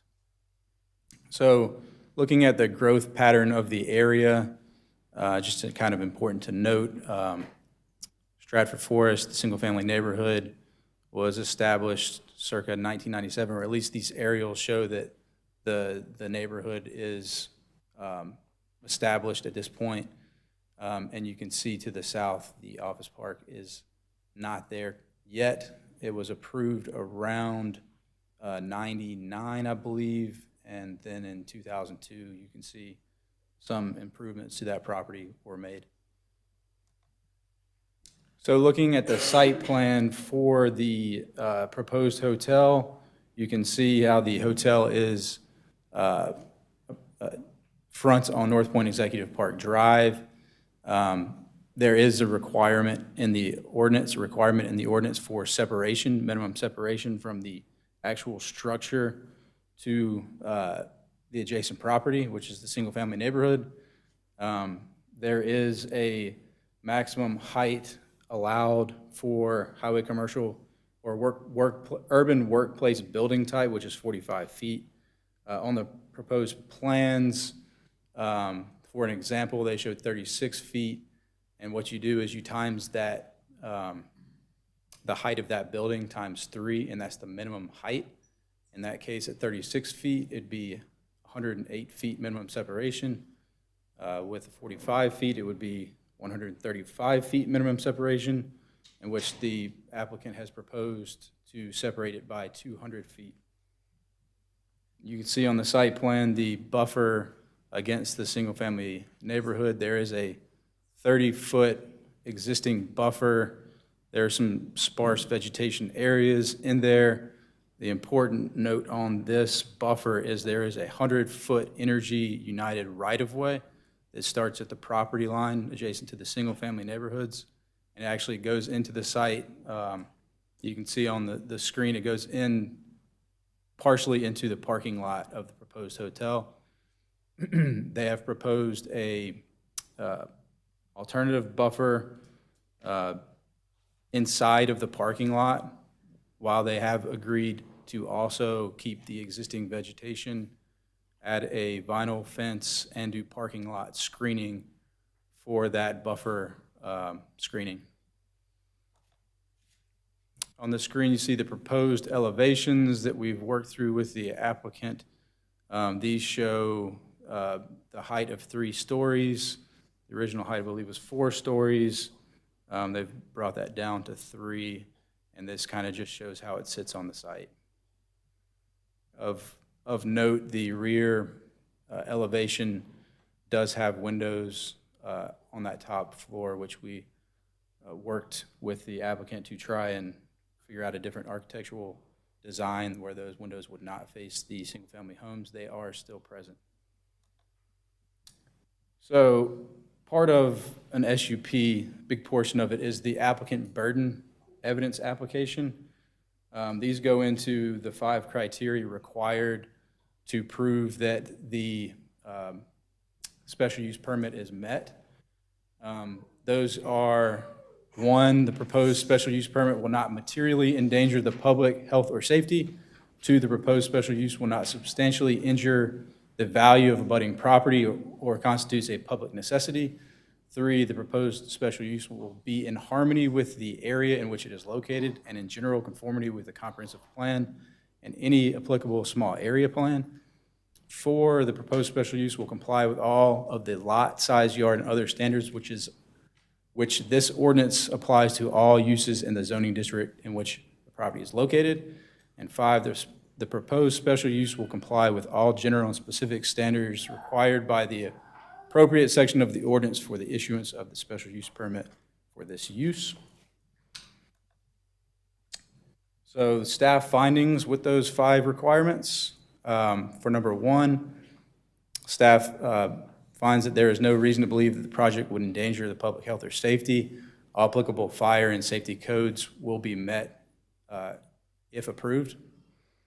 Number 2, the applicant has presented evidence from a qualified appraiser that the proposal will not substantially injure the value of abutting properties. 3, the proposal is consistent with Huntersville 2040 Community Plan LU 6.1, 6.2. Furthermore, hotels are a common use within business parks and can be complementary in use or existing uses. Ultimately, the town board will determine if the separation of the proposed hotel to the single-family residential neighborhood is appropriate given the information provided by the applicant. 4, the proposal complies with all applicable standards and ordinances with exception of 1 modification requested, which is for the alternative buffer. That was the case where the buffer is within the parking lot area. However, they are also keeping the existing buffer in place within that 100-foot right-of-way. Staff recommends approval of the modification requests. We support it as keeping with the spirit of the ordinance. And then 5, all standards will be met, and the proposed plan meets these standards. So moving to staff recommendations for the special use permit, and a reminder that the the special use permit and the rezoning that is next go hand in hand. You can't have one and not the other for it to be approved. For the SUP, the staff recommendation, we find the special use permit application meets the requirements for the proposed hotel use based on findings of fact. Staff recommends approval if the board finds that the applicant has presented competent material and substantial evidence that proves the criteria for a special use permit is met. And with that, the applicants do have a presentation, but if there are questions before that, please let me know. Board, do we have any questions before the applicant presents? Commissioner Bergman? I just have one question for you. For requirement number 3, and like harmony, is there objective criteria that's used in deciding like what constitutes harmony within that area? Well, what we look at is really what the 2040 plan sets out and explains, and in that 2040 plan is talking about a mix of uses in that area. That's all staff can go by. And in that 2040 plan, it calls for mixed use or a mix of uses in that area. So that's where we came up with the complementary use of a hotel with office park. So in that case, that's what we were held to use, was the 2040 plan in that case. Also, just as a point of clarification, the fact that a land use is included as a potential special use within a particular zoning district is a finding that it is at least in general harmony with the other permitted uses in that zoning district. That's from a North Carolina case. Thank you. Any other questions for staff? Okay. So now I'll call the applicant forward. Do you want to speak or testify or call your first witness? Just come on forward.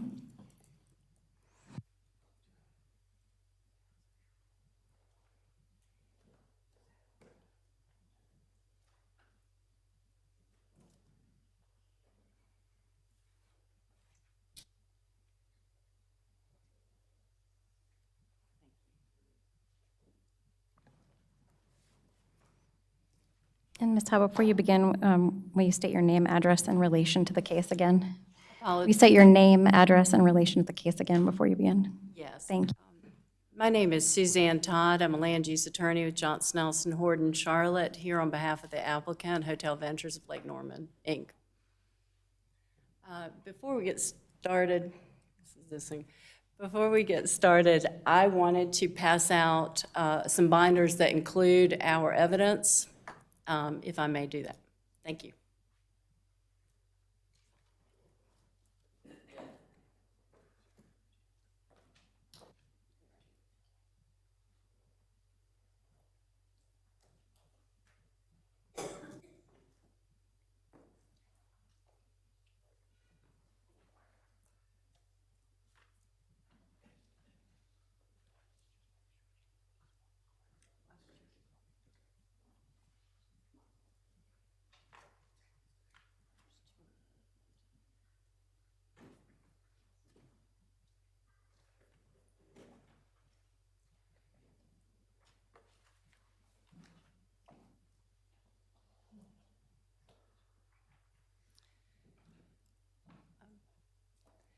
Good evening, Mayor Clark, Commissioners. My name is Suzanne Todd. Again, I'm a zoning attorney here on behalf of the applicant in this request for a special use permit to allow for development of approximately 10.3 acres for use as a hotel.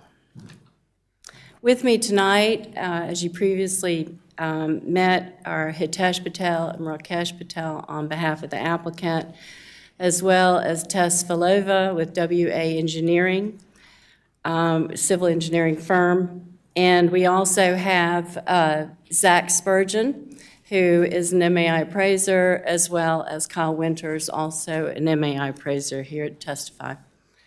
Hotel Ventures is proposing to make an $18 million investment within the town of Huntersville. and that is through the development of this new hotel. This property has sat vacant for over 20 years. Hotel use would be a great use, given its fact that it's in an office park and in close proximity to I-77. Again, this site is located in the Birkdale Point Office Park, and as Mr. James mentioned, that park was initially developed in the late 90s and recently renovated. Property is currently zoned highway commercial, conditional, and hotel use is allowed in highway commercial zoning districts. However, the site is tied to a site plan that allows for a 3-story office building with about twice as much parking as this project proposes. And therefore, applicant is seeking both the rezoning to allow for hotel use as well as a special use permit, because the northern boundary of this property abuts residential. So again, we are here tonight seeking your approval of both the special use permit and a conditional rezoning. Okay, special use permits are required in situations where use is allowed, but may have substantial impacts on surrounding properties. In these instances, the ordinance imposes additional requirements on the proposed use to ensure that these impacts will be eliminated or mitigated. And this isn't just things that are made up. This is planning staff, educated, making decisions about what will mitigate these impacts and putting those requirements into the ordinance. And those are things that we have to comply with. Again, the quasi-judicial process, the applicant does have the burden of demonstrating that we meet certain standards through material, substantial, and competent evidence that tends to show that these standards are met. The legal standard is not that we have to prove it. The legal standard is that the evidence we present tends to show that we've met these standards. At that point, the applicant is entitled to, once he makes his prima facie case, it's entitled to the permit, absent any evidence to the contrary.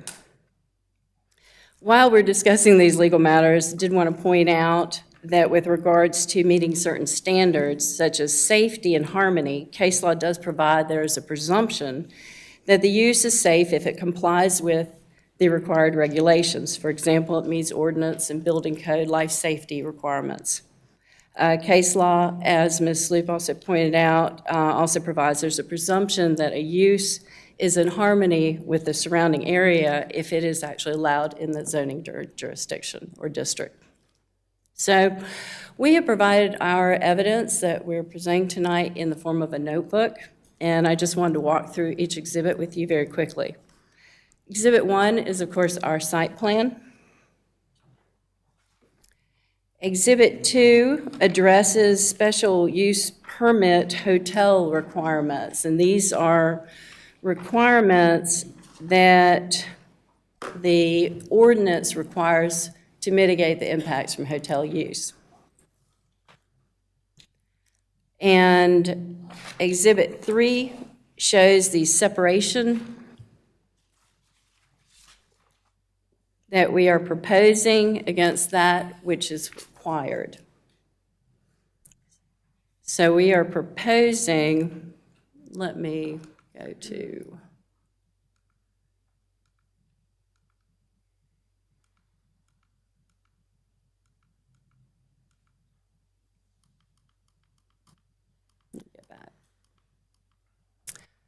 we are proposing 200 feet of separation as shown in that Exhibit 3. And we are required under the SUP to provide 135 feet.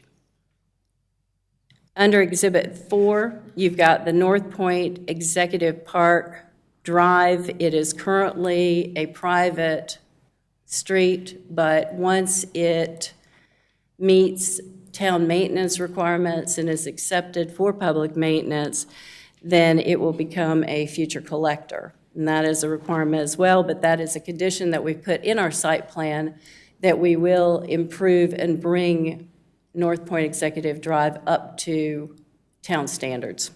Exhibit 5 is a staff report with findings. And I would note that as detailed in our site plan, it's set out in our site plan, the applicant has always requested a maximum 45-foot building height because we are complying with the urban workplace building type, and a diagram of that is also shown in our site plan under tab 1 that shows the maximum height of that is 45. So that is why there's a bit of a discrepancy. Planning staff is saying that we need to have 108 feet of separation, but we are saying no, we need 135 because we are asking for a maximum building height of 45 feet in accordance with this urban workplace building plan, or building type. All right, and staff is, the 36 feet, I believe, comes from elevations that we have provided. They're shown right here, which show the height of the building at this time. These were illustrations, elevations that we provided to show the exterior materials. In fact, it's about 91% brick at this time. It does show the building at 36 feet. However, as Mr. Patel can explain, we may need to raise the building, the ceiling, not the ceiling, but the cavity between the ceiling and the roof of the building so that we can include a recirculation system that Marriott is requiring. So we wanted some flexibility in our height, which is why we went with the 45 in accordance with the building type that we're proposing. Back up. Under tab number 6, we've got our special use applicant burden form, which we submitted when we filed the rezoning.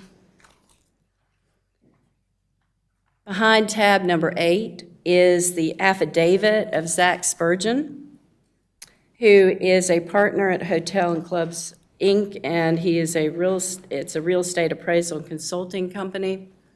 And he is a designated MAI appraiser.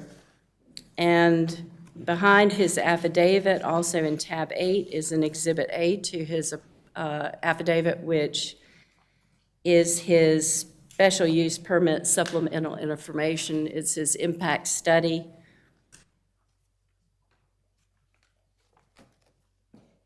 Behind tab number 8 is the affidavit of Kyle Winters.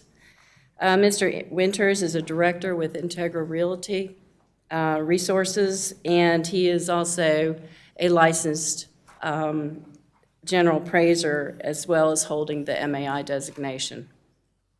He is also an accredited senior appraiser and carries that designation from the American Society of Appraisers.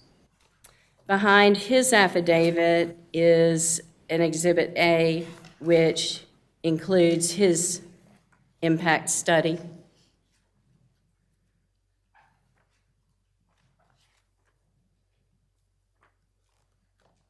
And then number 9 is the affidavit of Tess Filova. She is a landscape architect with WA Engineering and is the architect of our site plan.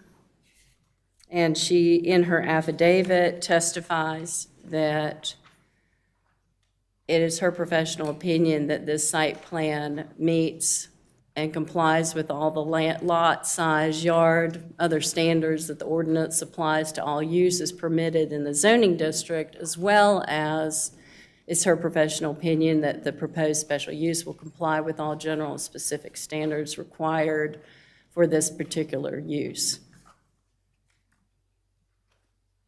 And if I failed to mention it, I'm sure you know that both Mr. Spurgeon as well as Mr. Winters conducted an analysis based on match pair sales, comparing sales of houses that abut hotels with other sales of houses that in the immediate neighborhood, to both of them reaching independent conclusions that no substantial injury comes to abutting property values as a result of being next to a hotel.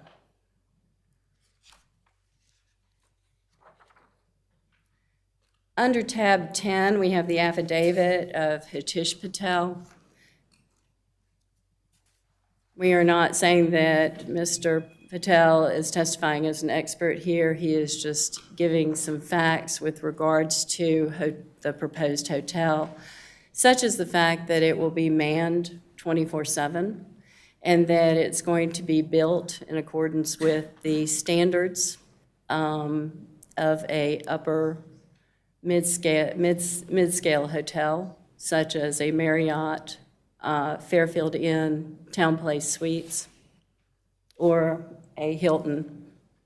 What would be a comparable? Where is he? What would be a comparable type of Hilton? Like a Hilton Hampton, Home 2 Suites. Okay. And he also put together as an Exhibit A to his affidavit an estimated tax generation, or taxes generated as a result of this hotel use and this would be on an annual basis. I think he surprised himself that the sales, occupancy, property taxes collectively are exceeding $500,000. Finally, Mr. Patel, under tab 11, also, because there was a question, we are providing actually, in essence, two buffers for this site. One, there's an existing buffer, and you can see the property on the screen is outlined. Our property is outlined in red. There's an existing landscape buffer along that northern edge that has been growing for 20-something years. It is within Energy United right-of-way and therefore subject to removal, and that is why the staff has asked us to provide an additional buffer.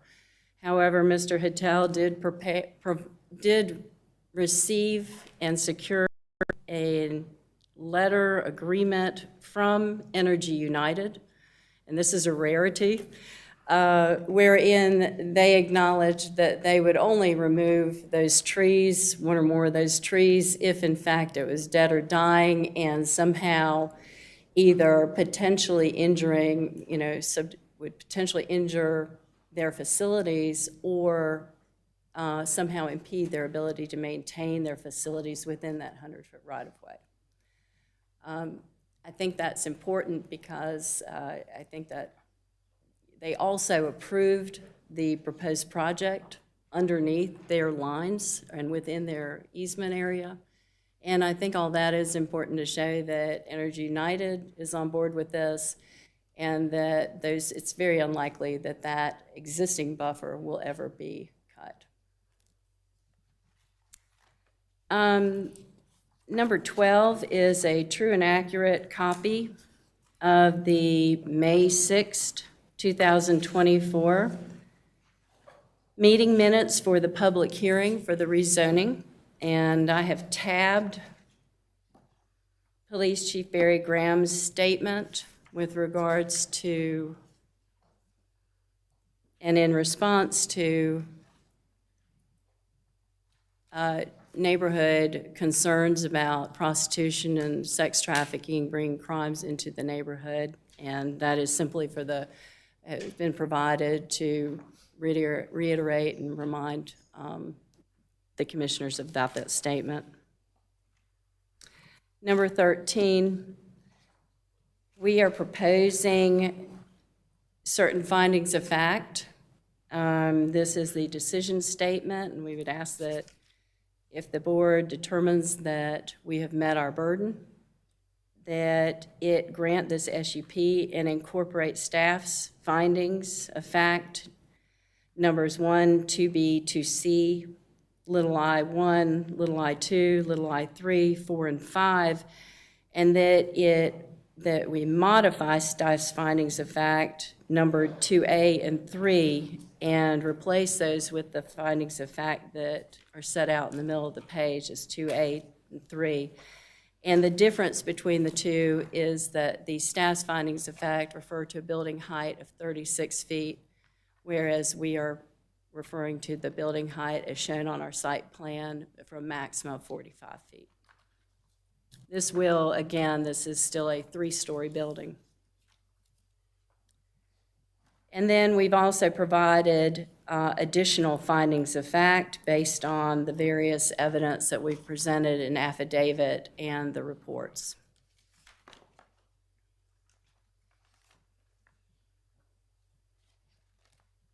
And then number 14 is simply a copy of our special use permit presentation. So I think Mr. James has done a great job. I don't think I need to go through this entire presentation here, but I would like to, I'll be happy to either kind of run through a summary of each of the affidavits and the information in each one of those as far as what the various appraisers have set forth in their studies. Or we can simply be available to answer any questions you might have. Please proceed with the affidavits. Cover the information that's provided in those affidavits for us. You're going to cover those? I'm sorry, I can't. Okay. Yeah. Okay, thank you. I apologize. I was the ear doctor this morning. I flew last week, and I've got all kinds of fluid in my middle ear. So now I'm on steroids and very jumpy. Okay, as far as the SUP standards, that we will not materially endanger public health and safety. The information that we have to that effect is the affidavit of Hitesh Patel, that this information that the hotel will be built in accordance with applicable building standards and all fire life safety standards.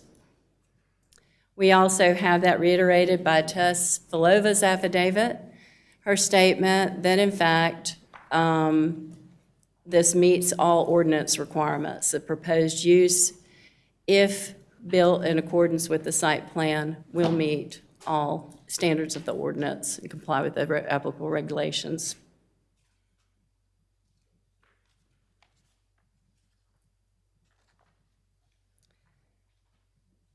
We also have the statement from Chief Baird Graham, who reiterates that, out of the calls made, hotel is not a priority as far as any kind of criminal element or activity.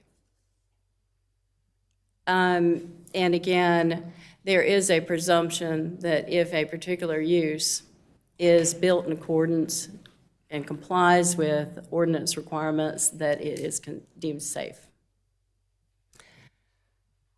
As far as the proposed special use will not substantially injure the value of budding property, we do have the affidavit and impact study of the appraiser, Zach Spurgeon, and we ask Mr. Spurgeon to address health and safety, property values, and harmony conformity standards. Again, Mr. Spurgeon is a partner with Hotels and Clubs Associates. He has been an appraiser for over 16 years. He is a member of the Appraisal Institute and carries the MAI designation. And this is a special designation for candidates meeting rigorous standards, training, and experience and knowledge.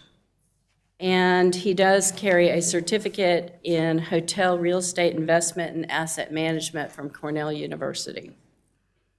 Based on his extensive knowledge, training, and experience in real estate appraising and the hotel industry, especially hotel development and investment and valuation, we would tender Mr. Spurgeon as an expert in hotel industry management and real estate valuation. As far as impact on adjacent property values, in his affidavit, Mr. Spurgeon does give his professional opinion that the proposed hotel will not substantially injure abutting property values. His opinion is based on his research and his analysis as set forth in his report, which is attached as an exhibit to the affidavit. He used a paired sales analysis. He compared sales prices of houses abutting hotel use with sales prices of homes elsewhere, but not abutting, to see whether the adjacent hotel use had any impact on these residential property values. Specifically, he looked at sales of homes adjacent to a Best Western, a Residence Inn, an extended stay, and a La Quinta, and compared them with sales of similar houses in the neighborhood. After adjusting for any differences between the homes, he concluded that hotel use does not adversely impact abutting residential property values. And again, the criteria is that the hotel use will not substantially injure abutting property values. So the buffers between the hotel and the abutting homes in Mr. Spurgeon's report are considerably smaller than the 30-foot plus 30-foot plus fence and 200 feet of separation that is being proposed for this hotel. What he has in his report, the abutting, the buffers include an 80-foot wooded buffer, a 10-foot brick wall, and a 10-foot fence with vegetation. So his conclusion is because the buffers proposed are considerably larger and the separation is considerably larger than the buffers separating hotels from houses in the report, it is reasonable to conclude that the proposed hotel use will not adversely impact adjacent abutting residential property values. With regards to public health and safety, in his affidavit, Mr. Spurgeon also opines that the proposed hotel will not materially injure public health and safety.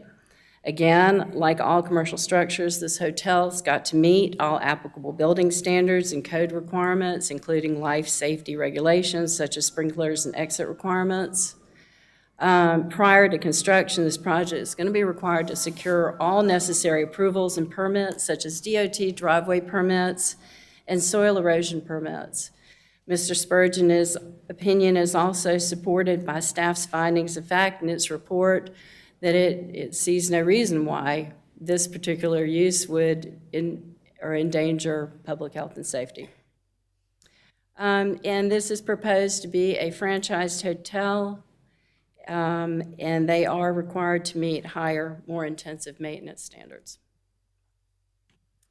With regards to harmony with area and general conformity with the applicable land use plans, in his affidavit, Mr. Spurgeon also gives his professional opinion that the proposed hotel will be in harmony with the area and general conformity with the applicable land use plans. And for this, he conducted research, looked at the area around the proposed hotel, looked at the Huntersville 2040 community plan, as well as the site plan elevations. In light of the hotel's proximity to other commercial uses and I-77, its current zoning, compliance related to massing, size, buffer and separation requirements, location in the mixed-use center, and town core areas that call for a variety of mixed uses, he concluded that the proposed hotel will be in harmony. And I think it bears showing that the hotel, this used to be the North Point Executive Park. It's been rebranded to Birkdale Point. You can see that the buildings themselves are primarily brick and have been painted white. And our hotel, this is a day view. Our hotel fits right in from aesthetic and harmonious standpoint. We also are providing Not just one buffer, not just the existing buffer, but another buffer within the parking lot, as well as a vinyl fence and 200 feet of separation. And that 200 feet of separation is the closest point that the hotel is from the adjacent property line. Other parts of the hotel are actually 250, at least 250 feet away.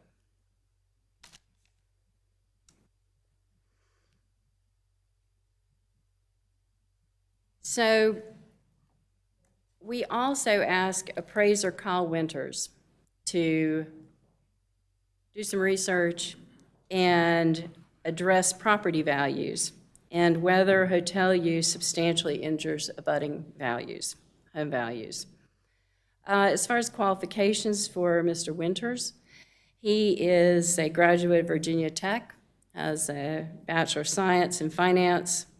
He's an accredited senior appraiser, obviously a licensed appraiser in North and South Carolina, as well as carries the MAI designation.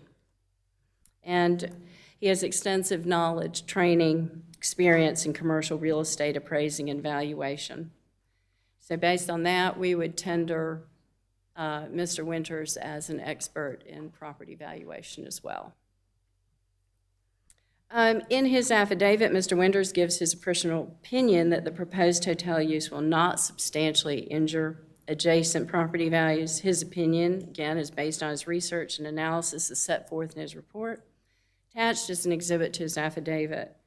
He also used pair sales, compared sales prices of houses abutting hotel use with sales prices of houses elsewhere, and even some not abutting, but maybe just right adjacent or across a street to see whether the adjacent abutting hotel use had an impact on property values. Specifically, he looked at sales of homes adjacent to a Hampton Inn, an Extended Stay America, and a Hilton Garden and Homewood Suites. These are located in South Park area, and they literally abut. It's a 6-story hotel with a parking deck that literally abuts these homes at South Park area, as well as a True and a Loft, both hotels side by side that are directly across the street from a single-family townhome project. And again, after adjusting for any differences between these homes, he also concluded that hotel use does not adversely impact abutting residential property values. Again, the conclusion is that the proposed use will not substantially injure adjacent property values. We also have Tess Vilova as a witness. She's a West Virginia University grad, licensed professional landscape architect, been in the business for over 5 years, and she prepared the site plan for the proposed hotel. She's a project manager with WA Engineering. Again, we would tender Ms. Vilova as an expert in development and land planning, architect design. We asked Ms. Vilova to render an opinion as to whether the proposed hotel will or will not comply with general specific ordinance requirements for the proposed use. And her research included review of the Huntersville zoning ordinance, highway commercial zoning, the building types allowed in HC zoning, special hotel use requirements, the site plan that she developed, as well as the property history. She also prepared a cross-section which is attached to her affidavit.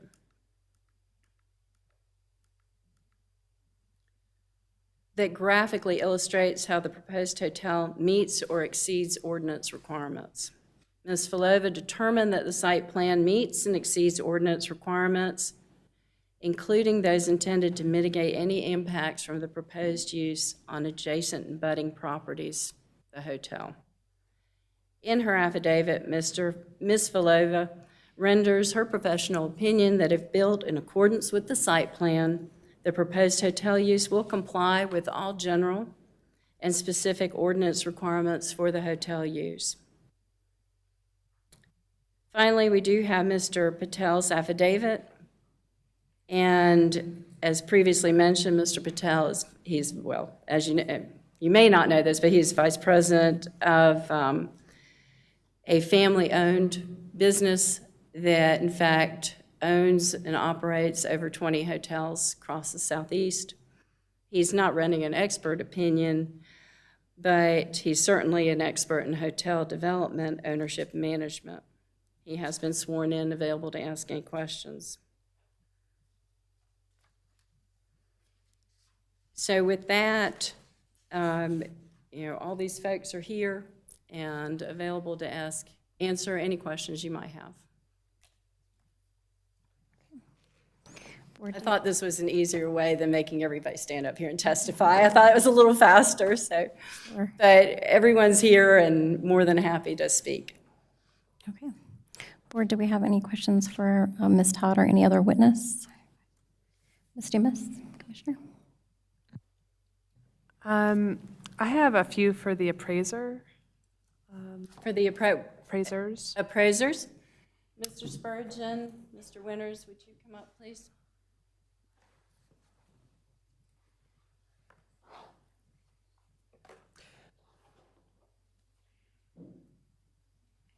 You could just state your name and address and your relation to the case, just for the record, please. Zach Spurgeon, 130 Pearson Drive, Morganton, and I was hired by the client to provide an independent opinion on whether the hotel will be injurious to the other residential property values.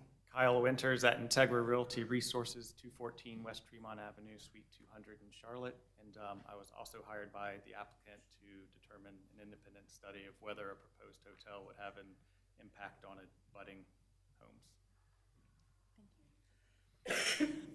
homes. In one of the reports, there was a descriptor used of upper mid-scale, and it referenced Marriott and Hiltons, and I've stayed in Marriotts and Hiltons, I've stayed in Fairfield Suites and everything, so to me, they're very different. So I just when you're talking about upper mid-scale, are you talking about the brand, or are you talking about is that in reference to the, Residence Inn or Home 2 Suites, or what? It's a class descriptor within the hotel industry. So certain brands, hotel brands, will fall into the upper mid-scale category. Certain brands will fall into the mid-scale category. Upscale, there's various categories. The brand, you're meaning Marriott? Yes. Yeah, and Marriott has different brands, and they have brands that fall into various categories. Okay. So wait, now I'm confused. So the upper mid-scale, does that reference the category? Or upper mid-scale, maybe this will help, is brands within that category would include Fairfield Inn by Marriott, Hampton Inn by Hilton, Town Place Suites by Marriott. And I've heard that we're considering Fairfield, Spring Hill, Home 2 Suites, but we don't really know yet. Is that accurate? I guess that's a Patel question, excuse me. May Mr. Patel address that? Yes, for sure. Hi, Hitesh Patel, Augusta, Georgia. Yes, we are looking at a Marriott brand within the upper mid-scale, so Fairfield and Town Place Suites. Okay. And then this is back to the appraisers. With these comparisons, you looked at the Best Western Residence in La Quinta. When you compared these hotels, did elevation play a role when you looked at the buffer and the homes and the hotel? Did you consider elevation? Because I know with this specific lot, there's significant elevation towards the back where the buffer is on the top of the hill, and so they're looking through the tree trunks, really. So did you look at elevation with the other properties? So I would say as part of mine, what I looked at was I took GIS and I did GIS measurements just to see what the distance was from the edge of, say, the hotel building or structure to the residential property boundary. And I think mine ranged from 50 feet of distance to maybe 200 feet of distance. So it's relatively similar distances relative to the proposed project. And then also considered hotels that were at least the same height, meaning 3 stories or higher. A couple of mine were 6 stories in height. So even with topographic elevation changes, if you have a 6-story building adjacent to a house, it's really this versus this. Okay, all right. Most, if not all of the comparisons had the parking lots on the other side of the hotel, with the hotel being, blocking the cars coming in and out. Do you think that makes a difference? I know on some of mine, the hotels, it was a mix of the hotels were towards the houses, the parking lot was towards the houses versus some, the parking lot was on the opposite side of the hotel. I would opine that a parking lot as a buffer gives you additional space relative to a hotel being, a 3 to 6 story hotel being packed up against a house would be a worse scenario just from an elevation view standpoint. Parking lots, depends on if they have fencing or privacy walls. A lot of these hotels don't. They might just have like an aluminum fence or no fence at all, so headlights theoretically could shine through that.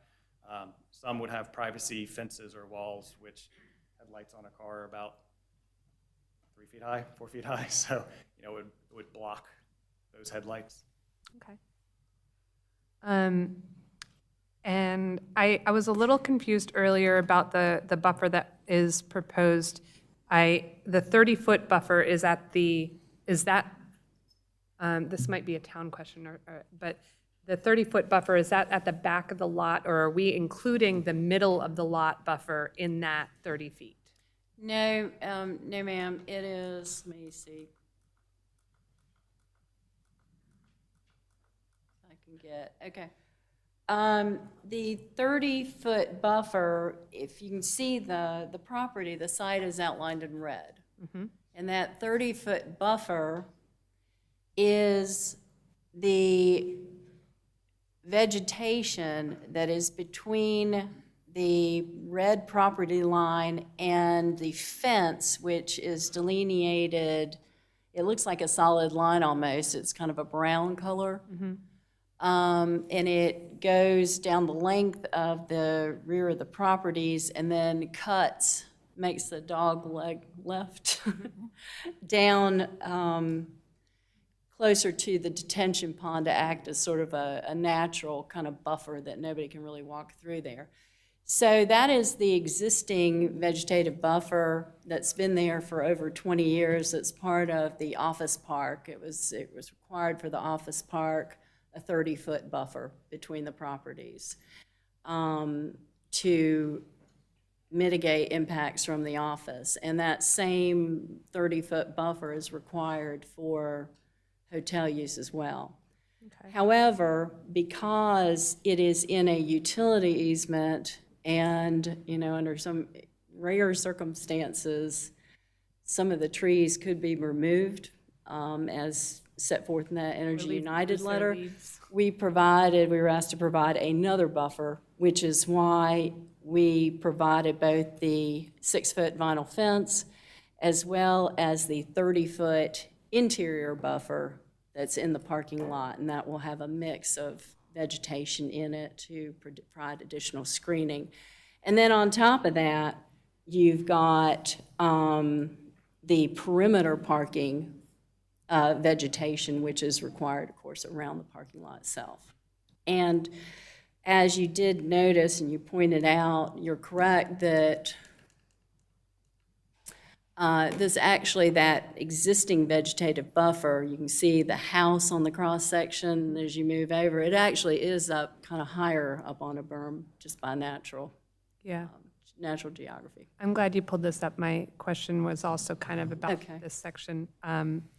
So in the comparisons that you looked at in the appraisal, there was an 80-foot wooded buffer, and I think that's fairly different than a 30-foot sparsely wooded. I've seen it, but you guys do plan to fill in some vegetation, I believe.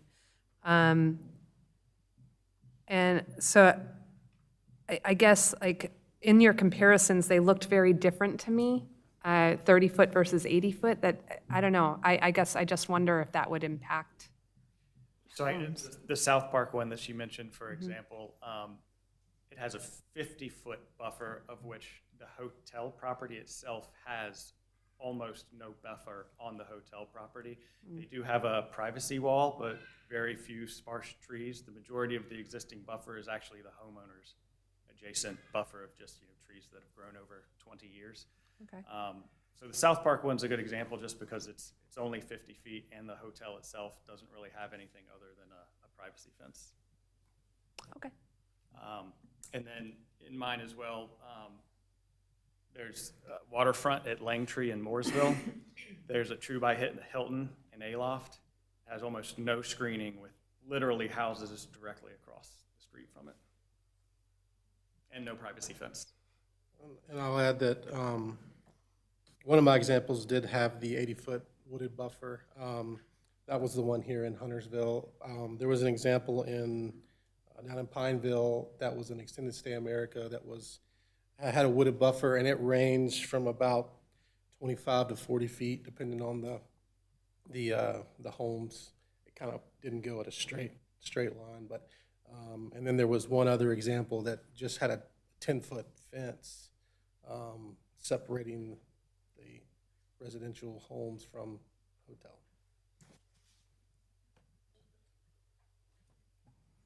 Any other questions? Commissioner Hunt.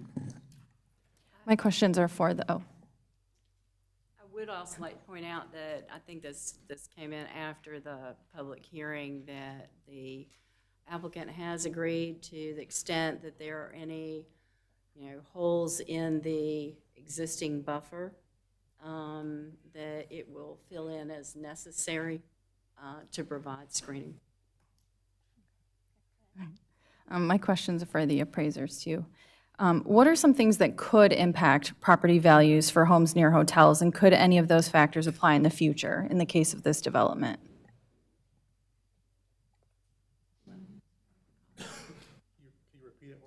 Absolutely, yeah.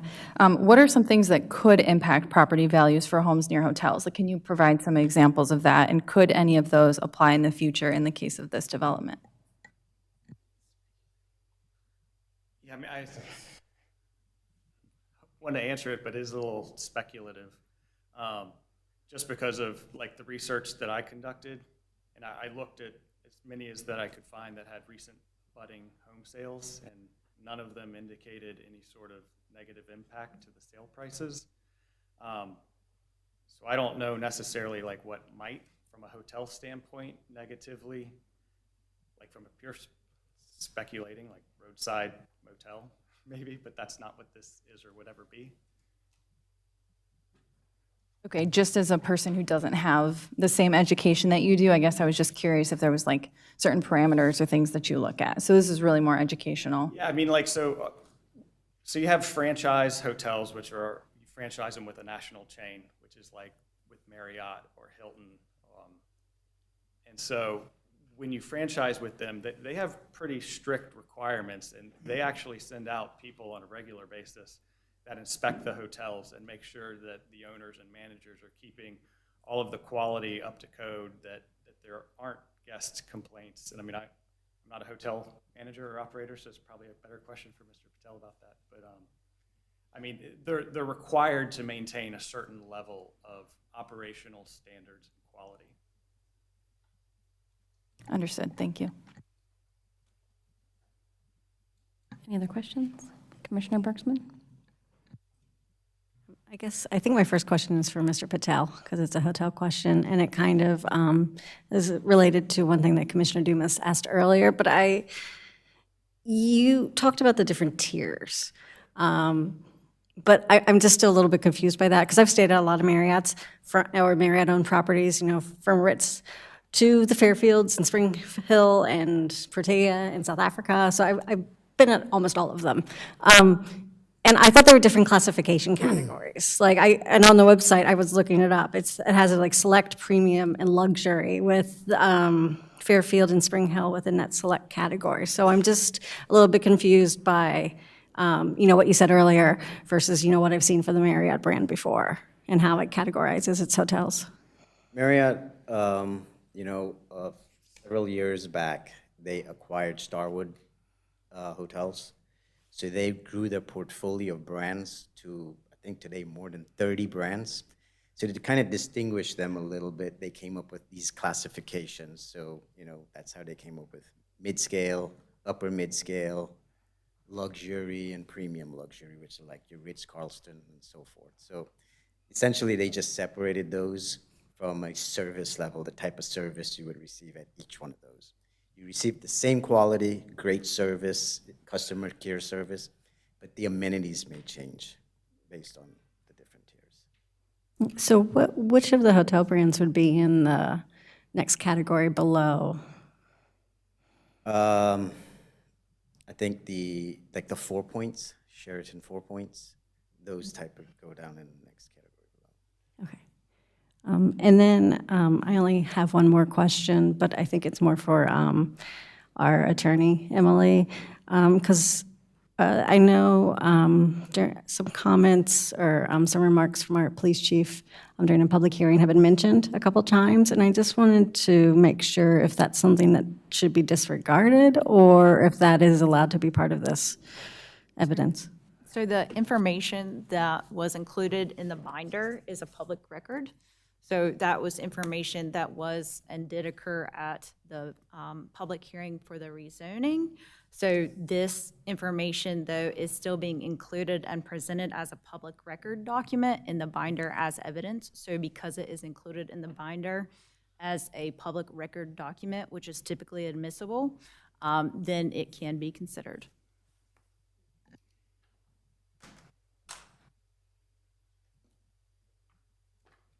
Any other questions? Okay. Do you have any other witness you'd like to call, Ms. Todd? No, thank you. Okay.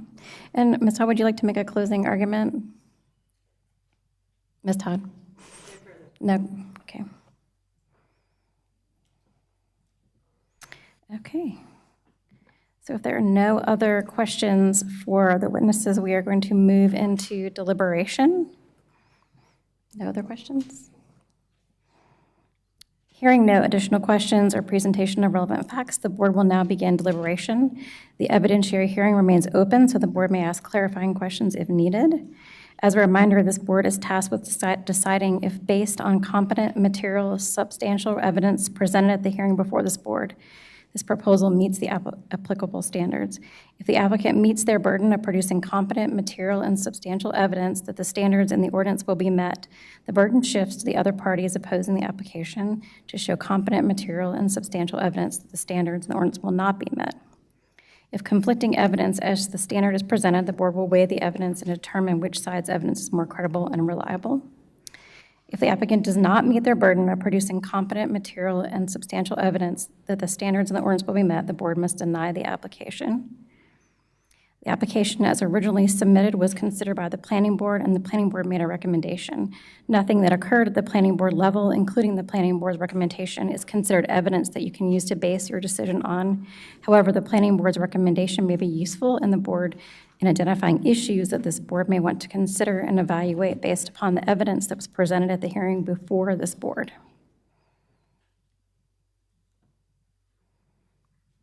Do we have any additional questions or deliberation? I would just like to clarify that some of the evidence in the affidavit based on the height of the building and the separations are correct from the. So, Jesse, just for clarification, does staff want to amend its findings of fact included in the staff report to incorporate the proposed amended to findings of fact from the applicant? Okay. Do we have a motion regarding this request? I make a motion to approve special use permit SUP 24-01 North Point Hotel. In considering the application, the town board finds that the request meets all of the general and specific ordinance requirements for granting a special use permit as outlined in Articles 9.45 and 11.4.10 of the zoning ordinance, and incorporates staff findings of fact in support of the decision to grant the application. May I have a second? I'll second it. Any discussion? All in favor, please raise your hand. Any opposed? Motion carries with Commissioner Dumas opposing.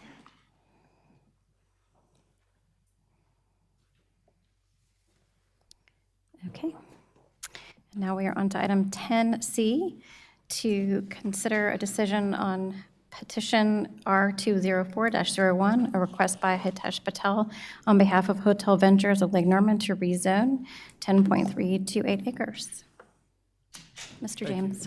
Thank you. I'd like to enter my staff report into the record for 2401 North Point Hotel Conditional District rezoning. So we won't get into the site-specific items. We've already gone over those previous meetings and in the SUP case. However, I would like to put into the record some updates since the public hearing. Since the public hearing, staff did request that the applicants meet the adopted bikeway plan on North Cross Drive. The applicants have agreed to that to the extent practical with the Energy United regulator station there to the right of the site in that square area. There is some restraint, but they will meet that to the extent practical. They have also agreed to make improvements on North Point Executive Park Drive for that street, that road, to be a public road, meaning the improvements are up to Public Works and engineering standards. And they also revised the elevations since the public hearing. The previous elevations were 4 stories in height. There was a lot of concerns from the community meetings and as well as staff driven concerns. The applicants did agree to lower the height to 3 stories, where they show 36 and up to 45 feet allowable height to the roof line under urban workplace building type. They also added more windows on the front that helps meet the environment of the pedestrian along the sidewalk. And they also added a considerable amount of brick, as you saw in the previous elevations, around 90 to 92% brick, as opposed to the previous rendition that was mostly 100% EFIS. And here is a look at the newer, updated, proposed fronting elevation as described before. And you can see the elevations from the existing office park. Those are now painted white, and those do also go up to 3 stories in height. Here's just another view. And as mentioned previously, we did ask the applicants to meet excellence in design. They did that in some portions. We feel that some of the third floor height looking into the single-family homes on that adjacent side did not meet excellence in design. However, other parts of the building did. As far as what is met on the 2040 community plan, this proposal does support a mix of land uses, especially in a business park, office park is a complementary use for that, that proposal. And like I previously said, it does not meet some elements of the excellence in design when looking at the element on the 3rd floor window facing the single-family adjacent neighborhood. So moving to Planning Board recommendations, Planning Board did vote unanimously 6-0 in favor of the proposal. They had 3 conditions that were similar to staff's 3 conditions, one of those being that they do recommend the 30-foot alternative buffer inside the parking lot. Also to allow that buffer to be within the parking lot, and for the applicants to work with staff to supplement the existing vegetation on the existing 30-foot buffer. Those recommendations are contingent upon the improvements made to North Point Executive Park Drive, notes and conditions from the previous rezonings that encompass this site to then carry over as far as dedicating right-of-way to the Tally Road Birkdale Village Vehicular Bridge. The applicants have already submitted the Energy United letter, and also that the approval of this SUP 2401 by the town board is met or approved, and then any other minor staff comments to address. And they said it is reasonable to approve the rezoning because the rezoning is consistent with the envisioned use and development patterns set forth in the 2040 community plan. Staff also does recommend approval of the hotel as it complies with LU 61 and LU 62. And we do recommend the approval of the modification for the buffer and the other conditions that the planning board has recommended as well. And I am here for any questions, if you have any of me. Board, do you have any questions? No? Not for him? Okay. All right. Then we'll have a motion. Oh. Yeah, I have questions for the applicant. Oh. All right. Mr. Teller, Ms. Todd, can you come to the podium? Ms. Todd?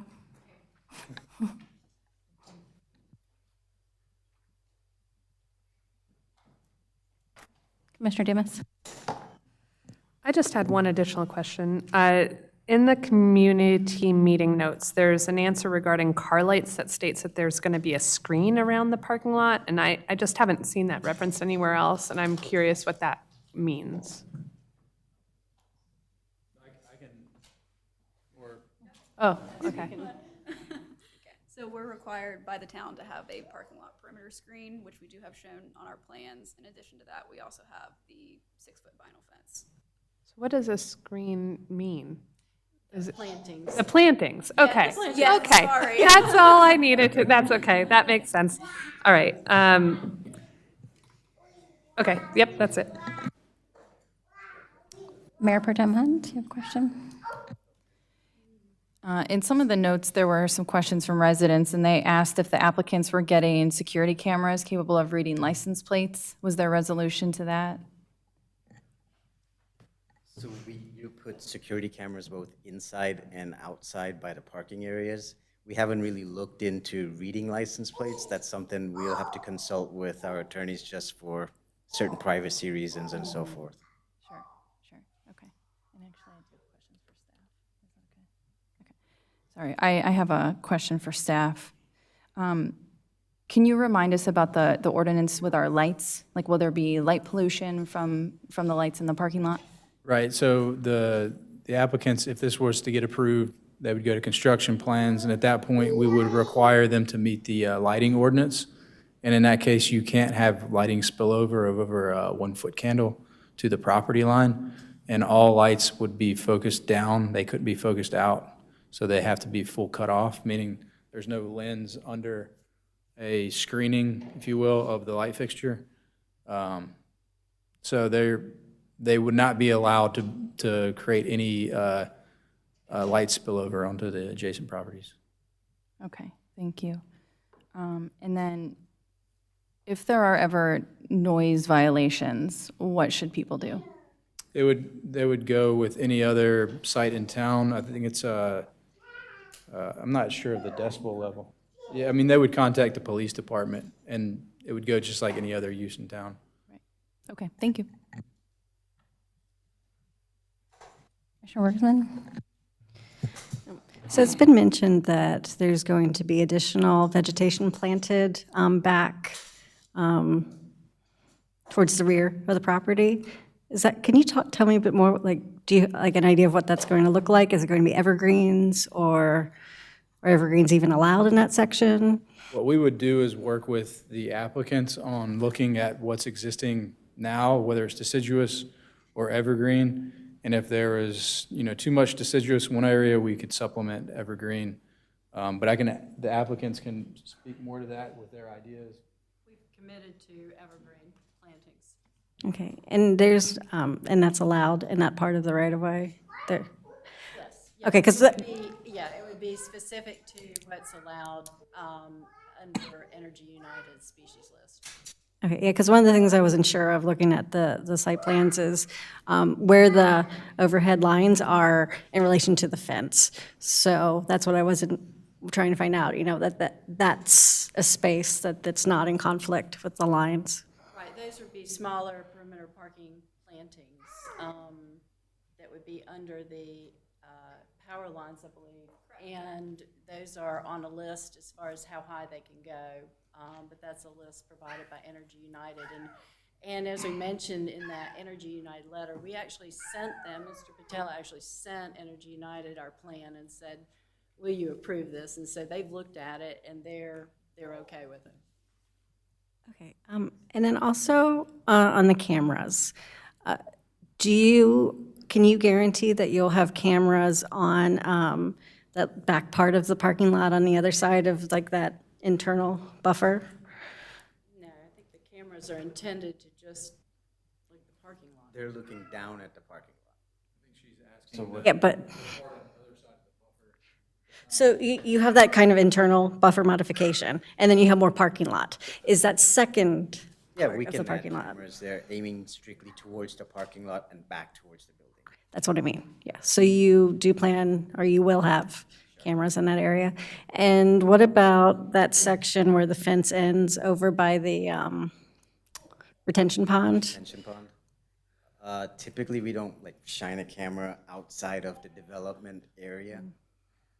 Is that something? I would prefer to see that. I don't know about anybody else.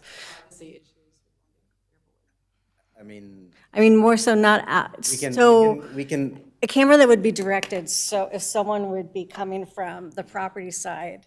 We can do it so that it, again, aims towards the building and bleeds over towards the detention pond a little. Okay. Kind of span out that way. Okay. That's fine. Thank you.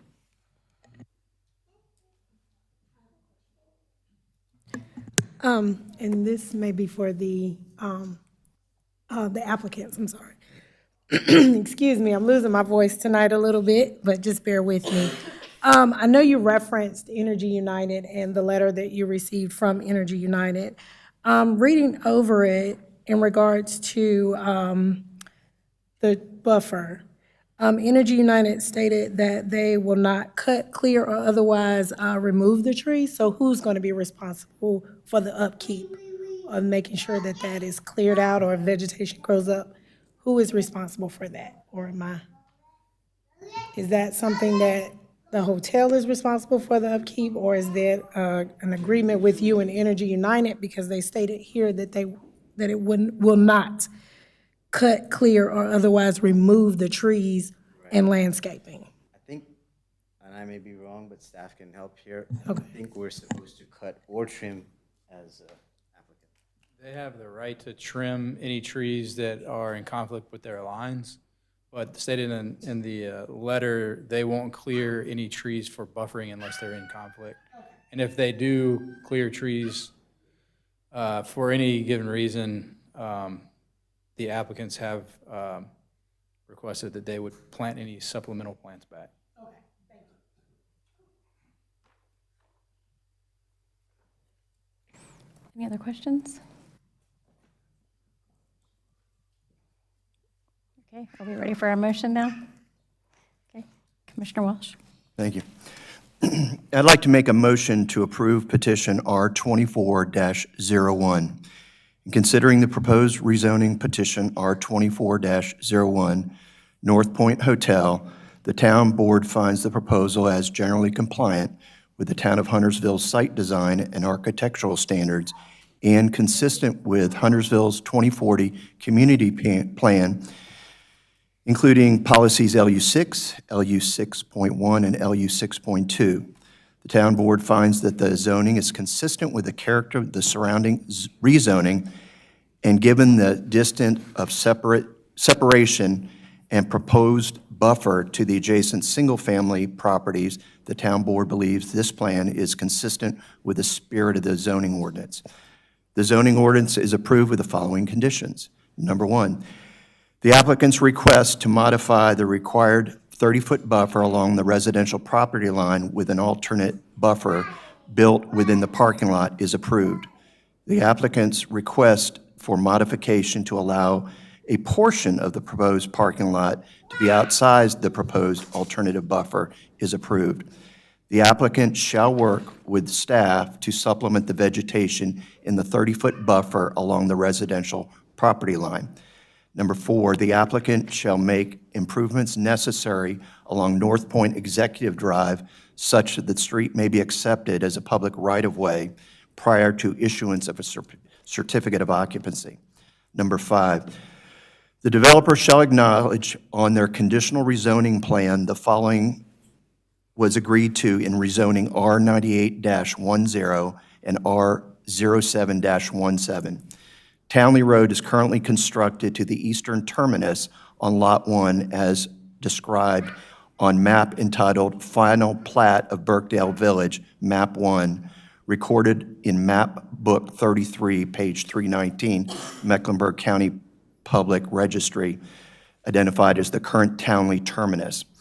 At such time as construction is commenced and proceeding on the bridge identified as Townley Bridge that will extend Townley Road from the current Townley terminus over McDowell Creek Greenway and McDowell Creek to the edge of parking lot currently located on Track 1, identified as Track 1, as described in the map entitled Recombination Plat of the Huntersville Office Owners LP Property, recorded on Map Book 72, page 832, Mecklenburg County Public Registry, identified as the combination plat, the owner of Track 1 or its successors in ownership of Track 1 as applicable to the owner of Track 1 shall commence construction of the proposed future road, identified currently as proposed road or future proposed road, as dedicated, to be dedicated as a 35-foot public right-of-way from the western edge of the parking lot on Track 1 along the northern boundary of Track 1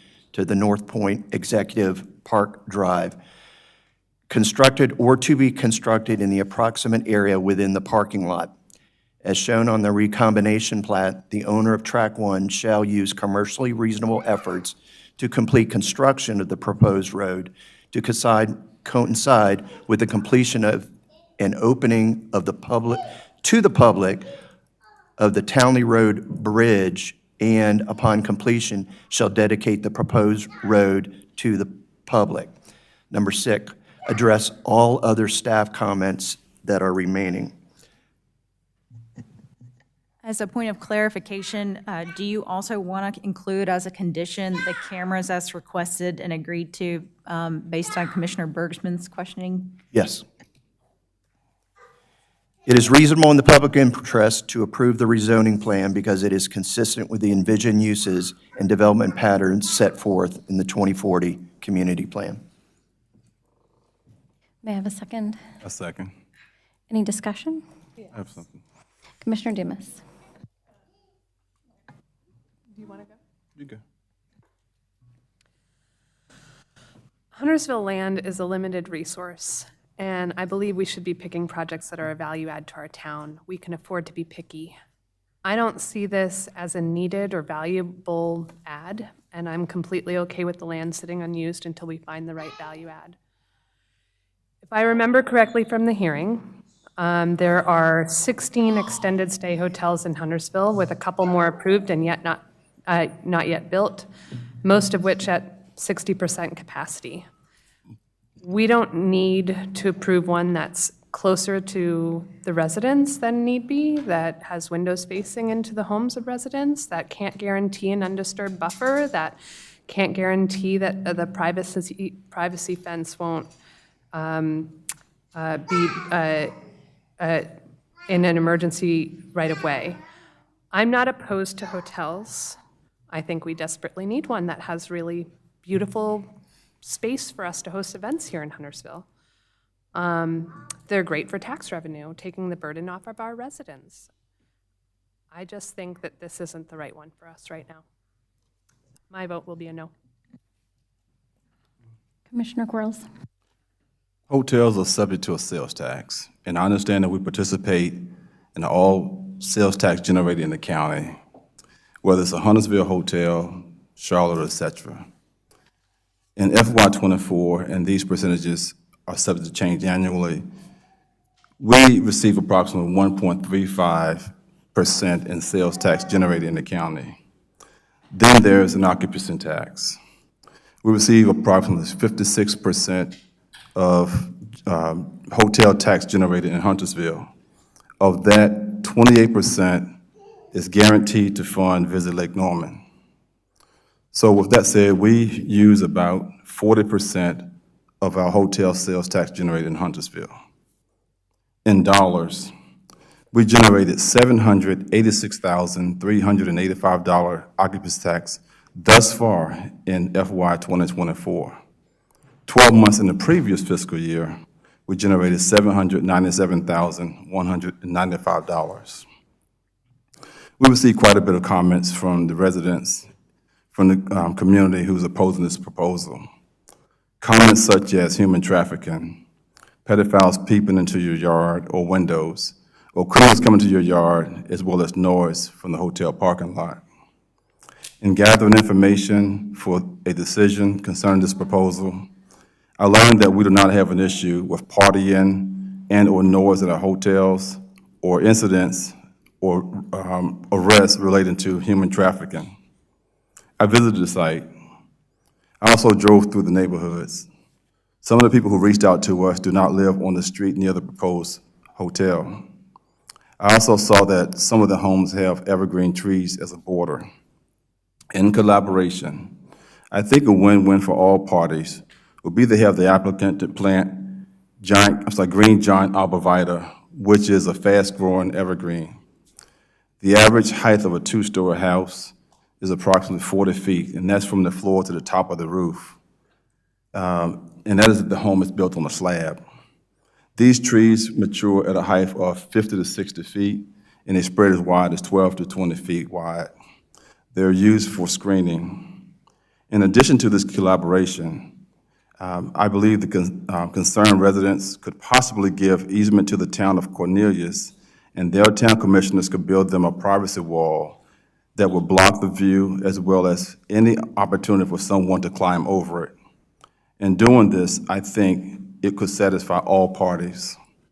With that said, the argument about peeping toms and the people going into the yards could be and will be null and void. We did the right thing concerning taxes because this current board knew that we need to pay for the road and infrastructure projects that we are currently moving up, and for our police and fire heroes, and for our town staff. I once had a client who was from South Africa, and he said something that stuck with me about 15 years ago.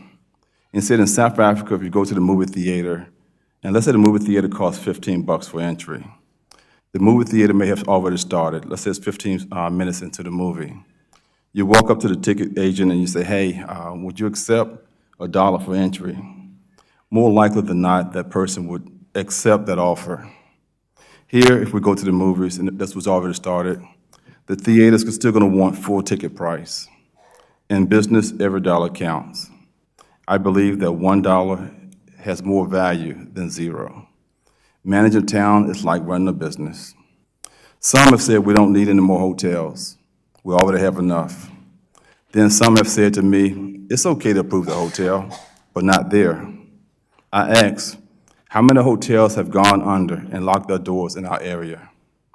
I also said we have plenty of pizza restaurants and breweries, and they definitely get my business. So should we set the precedence that we're not approving any more pizza restaurants or breweries? We must be very careful with that. I am not willing to turn down sales tax as well as occupancy tax this hotel could possibly bring to Huntersville.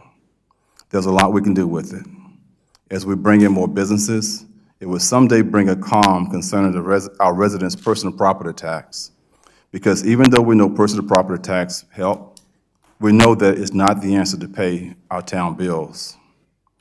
We've been asked to follow our professional staff as well as the 2040 plan. Staff noted that the proposed hotel is within a mixed-use center, mixes land uses with the office park, and it's in the town core. Hotels are a common use within an office park, where these uses can be complementary to each other.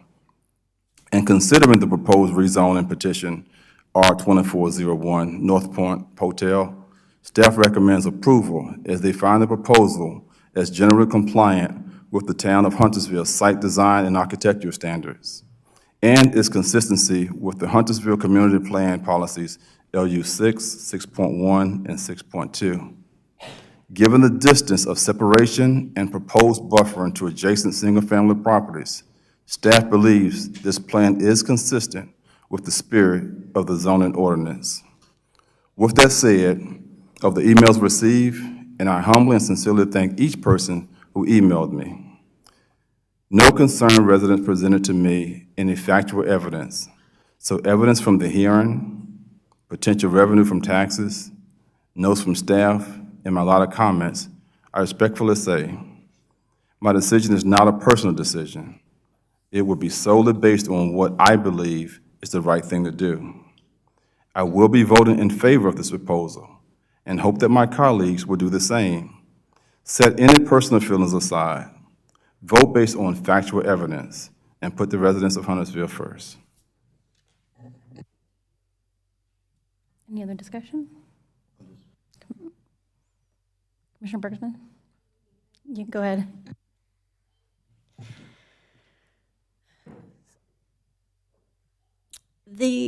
I feel like you have made a lot of improvements to the initial application, especially came in. And I really appreciate the work that is done by staff and by the applicants, particularly in regards to the buffer and some of the other areas.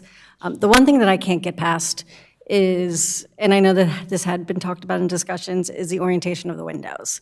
I know the land itself presents challenges, but at the end of the day, I feel strongly that the window orientation in the back should not be facing the residents.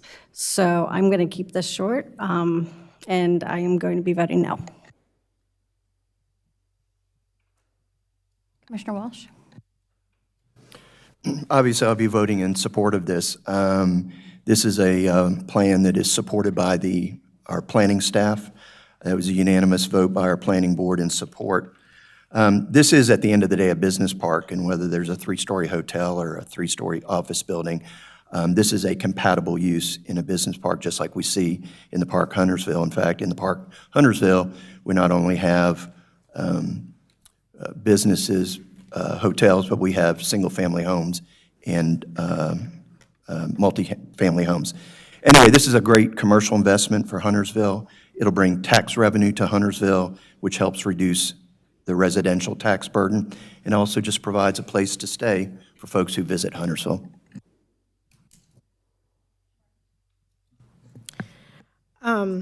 First of all, I want to say thank you to the staff for your hard work, and North Point, thank you for listening to the recommendations that was requested by staff. Fortunately, I will not be voting in favor of this project.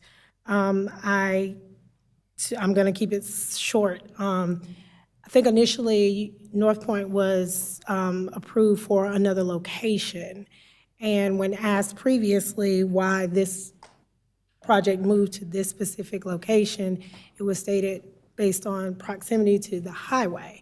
However, based on where you were initially approved, you could be seen from the highway. So I still think that there will still be recognition there in that specific location. So I cannot vote in favor of this project. Also, there were some concerns in regards to the land being undevelopable. Majority of that land, I think it was 10 acres, majority of that you said was floodplain area. So therefore, for me, I just do not feel comfortable voting in favor of this project. Thank you. Any other discussion? Mayor Pro Tem Hunt? First of all, I want to thank the Cornelius residents for exercising their civic duty, and everyone was really kind and respectful, and I feel confident saying that we all appreciate the way that you chose to engage with us, so thank you for that. My job, though, is to do what I think is best for Huntersville residents and weigh out the facts presented from the testimony tonight, as well as the recommendations of town staff and the planning board. Our tax base skews heavily toward our residents, and they shoulder most of the burden of our taxes. One thing we aim to do is to diversify our tax base, and this is an opportunity for us to do that. Based on the evidence we've heard and the research I've done, there are numerous benefits to our residents and elements that help me make my decision. So first, this does create jobs. In fact, 1 in 25 jobs are in leisure and hospitality. We do need diverse job types to help create opportunities for all Huntersville residents, regardless of their education level. Roughly 2 acres will be developed and the additional 8 will be undisturbed. Based on the testimony of the 2 appraisers, the home property values will not be negatively impacted. The average hotel occupancy rate in the US was 63.8%, and in North Carolina, it's 62.8%, according to the American Hotel and Lodging Association. So our occupancy rate, averaging at 63% capacity, is performing as well as expected. Occupancy taxes and travel and tourism dollars allow us to do a lot of projects in Huntersville, like the Berry Park parking lot expansion, updates to HFFA, upcoming projects like the Lake Norman Charter Tennis Complex and Park, and others. These dollars directly benefit Huntersville residents and the facilities they use daily. So as a result, I do support this. Any other discussion? Okay, all those in favor, please raise your hand. Commissioner Walsh, Commissioner Hunt, and Commissioner Quarles in favor. All those opposed, please raise your hand. Commissioner Bursman, Commissioner Dumas, and Commissioner Rivers opposed. That puts us in a tie, which means that I break the tie. So I, too, appreciate the residents from Cornelius coming and expressing your heartfelt concerns. They did not fall on deaf ears by any means. I have done a thorough review of the recommendations by staff, by the planning board, when in discussions about plans for the town of Huntersville. And one of the priorities that I have always raised is that we would shift the burden on our taxes from our residents to commercial. And so as a result of that, I will be voting in favor of this project. Announce the outcome. Announce the outcome. The outcome, announce the outcome. Announce the outcome. Oh, and so the outcome is now 4 in favor and 3 opposed.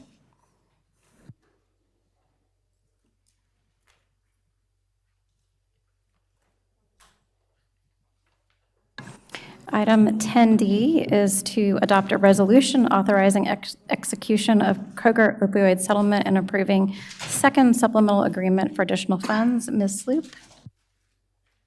Yes, if staff could assist with advancing the slides. 1 slide, please. Thank you. So this slide goes over some of the highlights of the Kroger opioid settlement. As you may know, or as you may not know, more than $50 billion in national opioid settlements have already been negotiated. Actually, let's just wait a few minutes so that they can exit.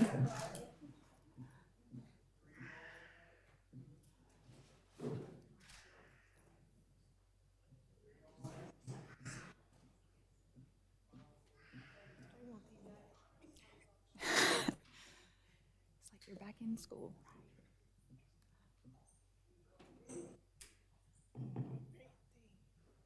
Where did everybody go?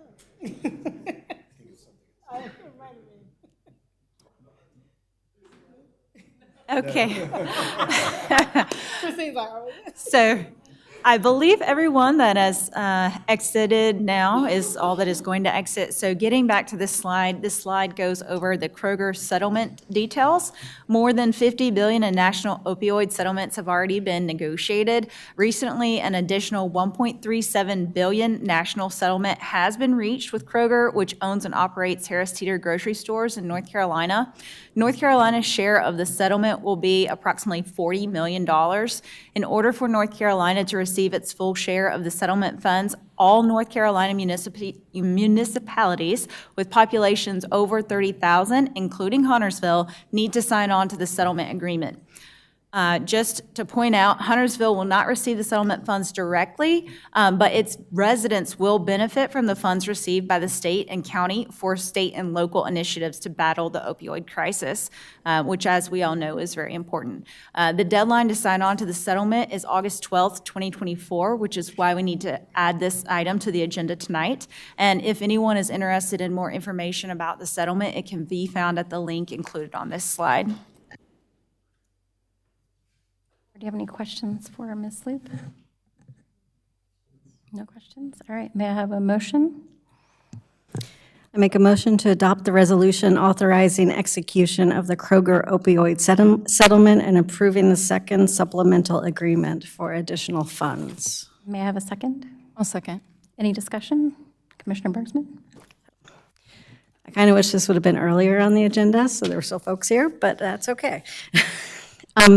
Bear with me. Before we vote, I'd like to draw attention to the first sentence in this resolution, and that reads, "The opioid epidemic has taken the lives of more than 37,000 North Carolinians since 2000. The settlement is one of several nationwide and is part of an effort by attorney generals across the country, including our own North Carolina Attorney General Josh Stein, to recoup the tax dollars spent on dealing with the disastrous impacts of the opiate epidemic. Josh Stein has been a key leader in that effort, and I'd like to share a quote from him about this specific settlement. He has said, "We are going to keep holding accountable the companies that created and fueled the opioid epidemic. These dollars will help save lives, and we will make sure that these companies can't repeat their mistakes. No amount of money can bring back hundreds of thousands of people who have, who have died from opiate overdoses.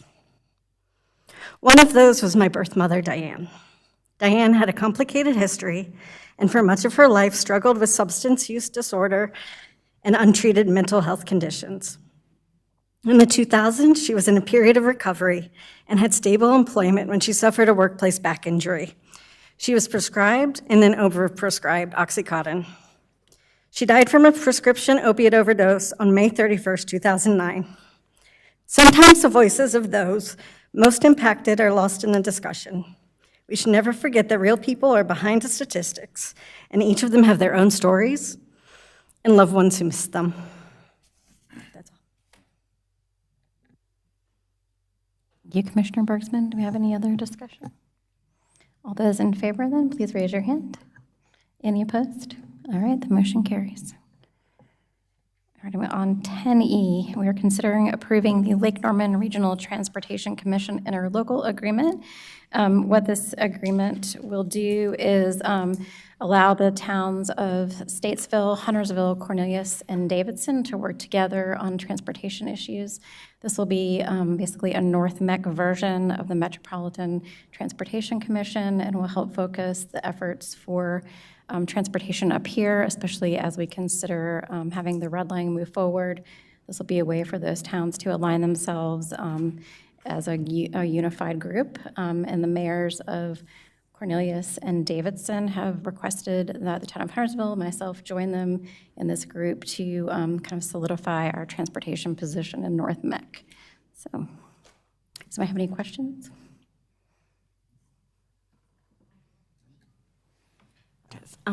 Is it a one-year or multi-year agreement? I actually don't know. It's multi-year. Okay. And then I was just wondering if there's going to be, like, any kind of mid-year or end-of-year reports that will come back to, the boards of the municipalities.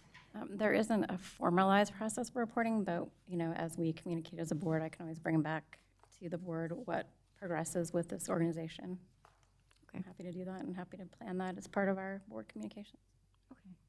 And I support this. I really strongly value regional collaboration. I think this is important to rejoin. I think it's also important to have some kind of clear, measurable goals and results that can come back to us as well. So I will be keeping an eye on that as it moves forward. Any other discussion? Okay. Do we need a motion? Yes, I make a motion to approve the Lake Norman Regional Transportation Commission interlocal agreement. And may I have a second? I'll second it. Any further discussion? Okay, all those in favor? Any opposed? Okay, the motion carries unanimously. And then item 10F is consider approving a budget amendment appropriating $17,000 to fund the Lake Norman Regional Transportation Commission. Ms. Huffman. So that budget amendment will provide the initial year funding for our participation in Lake Norman Regional Transportation Commission, $17,442 and change. Happy to respond to any questions you have. Does anyone have any questions? Okay. I have a motion. I would like to make a motion to appropriate $17,447.42 in the governing body budget for the LNTC interlocal agreement. The funding source for this agreement is general fund balance. May I have a second? Second. Any discussion? All right, all those in favor, please raise your hand. Any opposed? All right, the motion carries unanimously. And item 10G is consider approving a contract for replastering the 50-meter pool at HFFA. And we have Mr. Brown here to present. Most certainly. I believe there should be, if I can get this to move forward. You may recall during the budget process for the FY25 budget that there was some discussion around the large pool inside of HFFA, the 50-meter pool. There was a budget approved that warranted some funds or allocated some funds for this project. Therefore, we went forward with the bid process. It was a public bid. It was a publicly opened bid. There were 5 different firms that came out to evaluate the space. Officially, there were 2 firms that put in a bid that was not only put in a bid, but both were responsive to the bid overall. You can see the bid tabulation on your screens as to how it kind of laid out in regards to what they provided and the figures that they allocated to their proposals. Based on that, the lowest responsible bidder that was selected or has been seen through the evaluation process was Edgewater Pools. So this process is essentially to review that. Certainly, I'm here to answer any questions and potentially approve an agreement or contract for that firm to move forward with that project.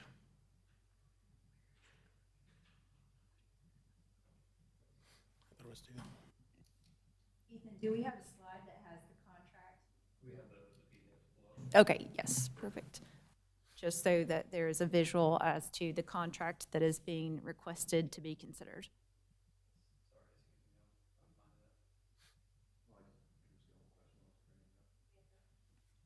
On that previous slide, there was one line that said NA, like. If I can go back, I don't recall which one it was. Yeah, it was like, something like that. I was just kind of, like everything else was yeses or whatever, and that just one was off. If you'll move the arrow, the PowerPoint. Yeah. That one, yep. It's like that. Yeah, the use of subcontractor statement. Yeah, so we did ask as part of the bid process that if any firm was going to use a subcontractor to perform the work, that they had to make that publicly aware that there would be a subcontractor involved. Edgewater did make us aware that they were intending to use a subcontractor. Swim Club said that they would not be utilizing a subcontractor, so did not provide a statement to that effect. Okay, thank you. Ethan, can you now please toggle back to the contract? The resolution has the contract attached to it. That's okay. If you scroll down.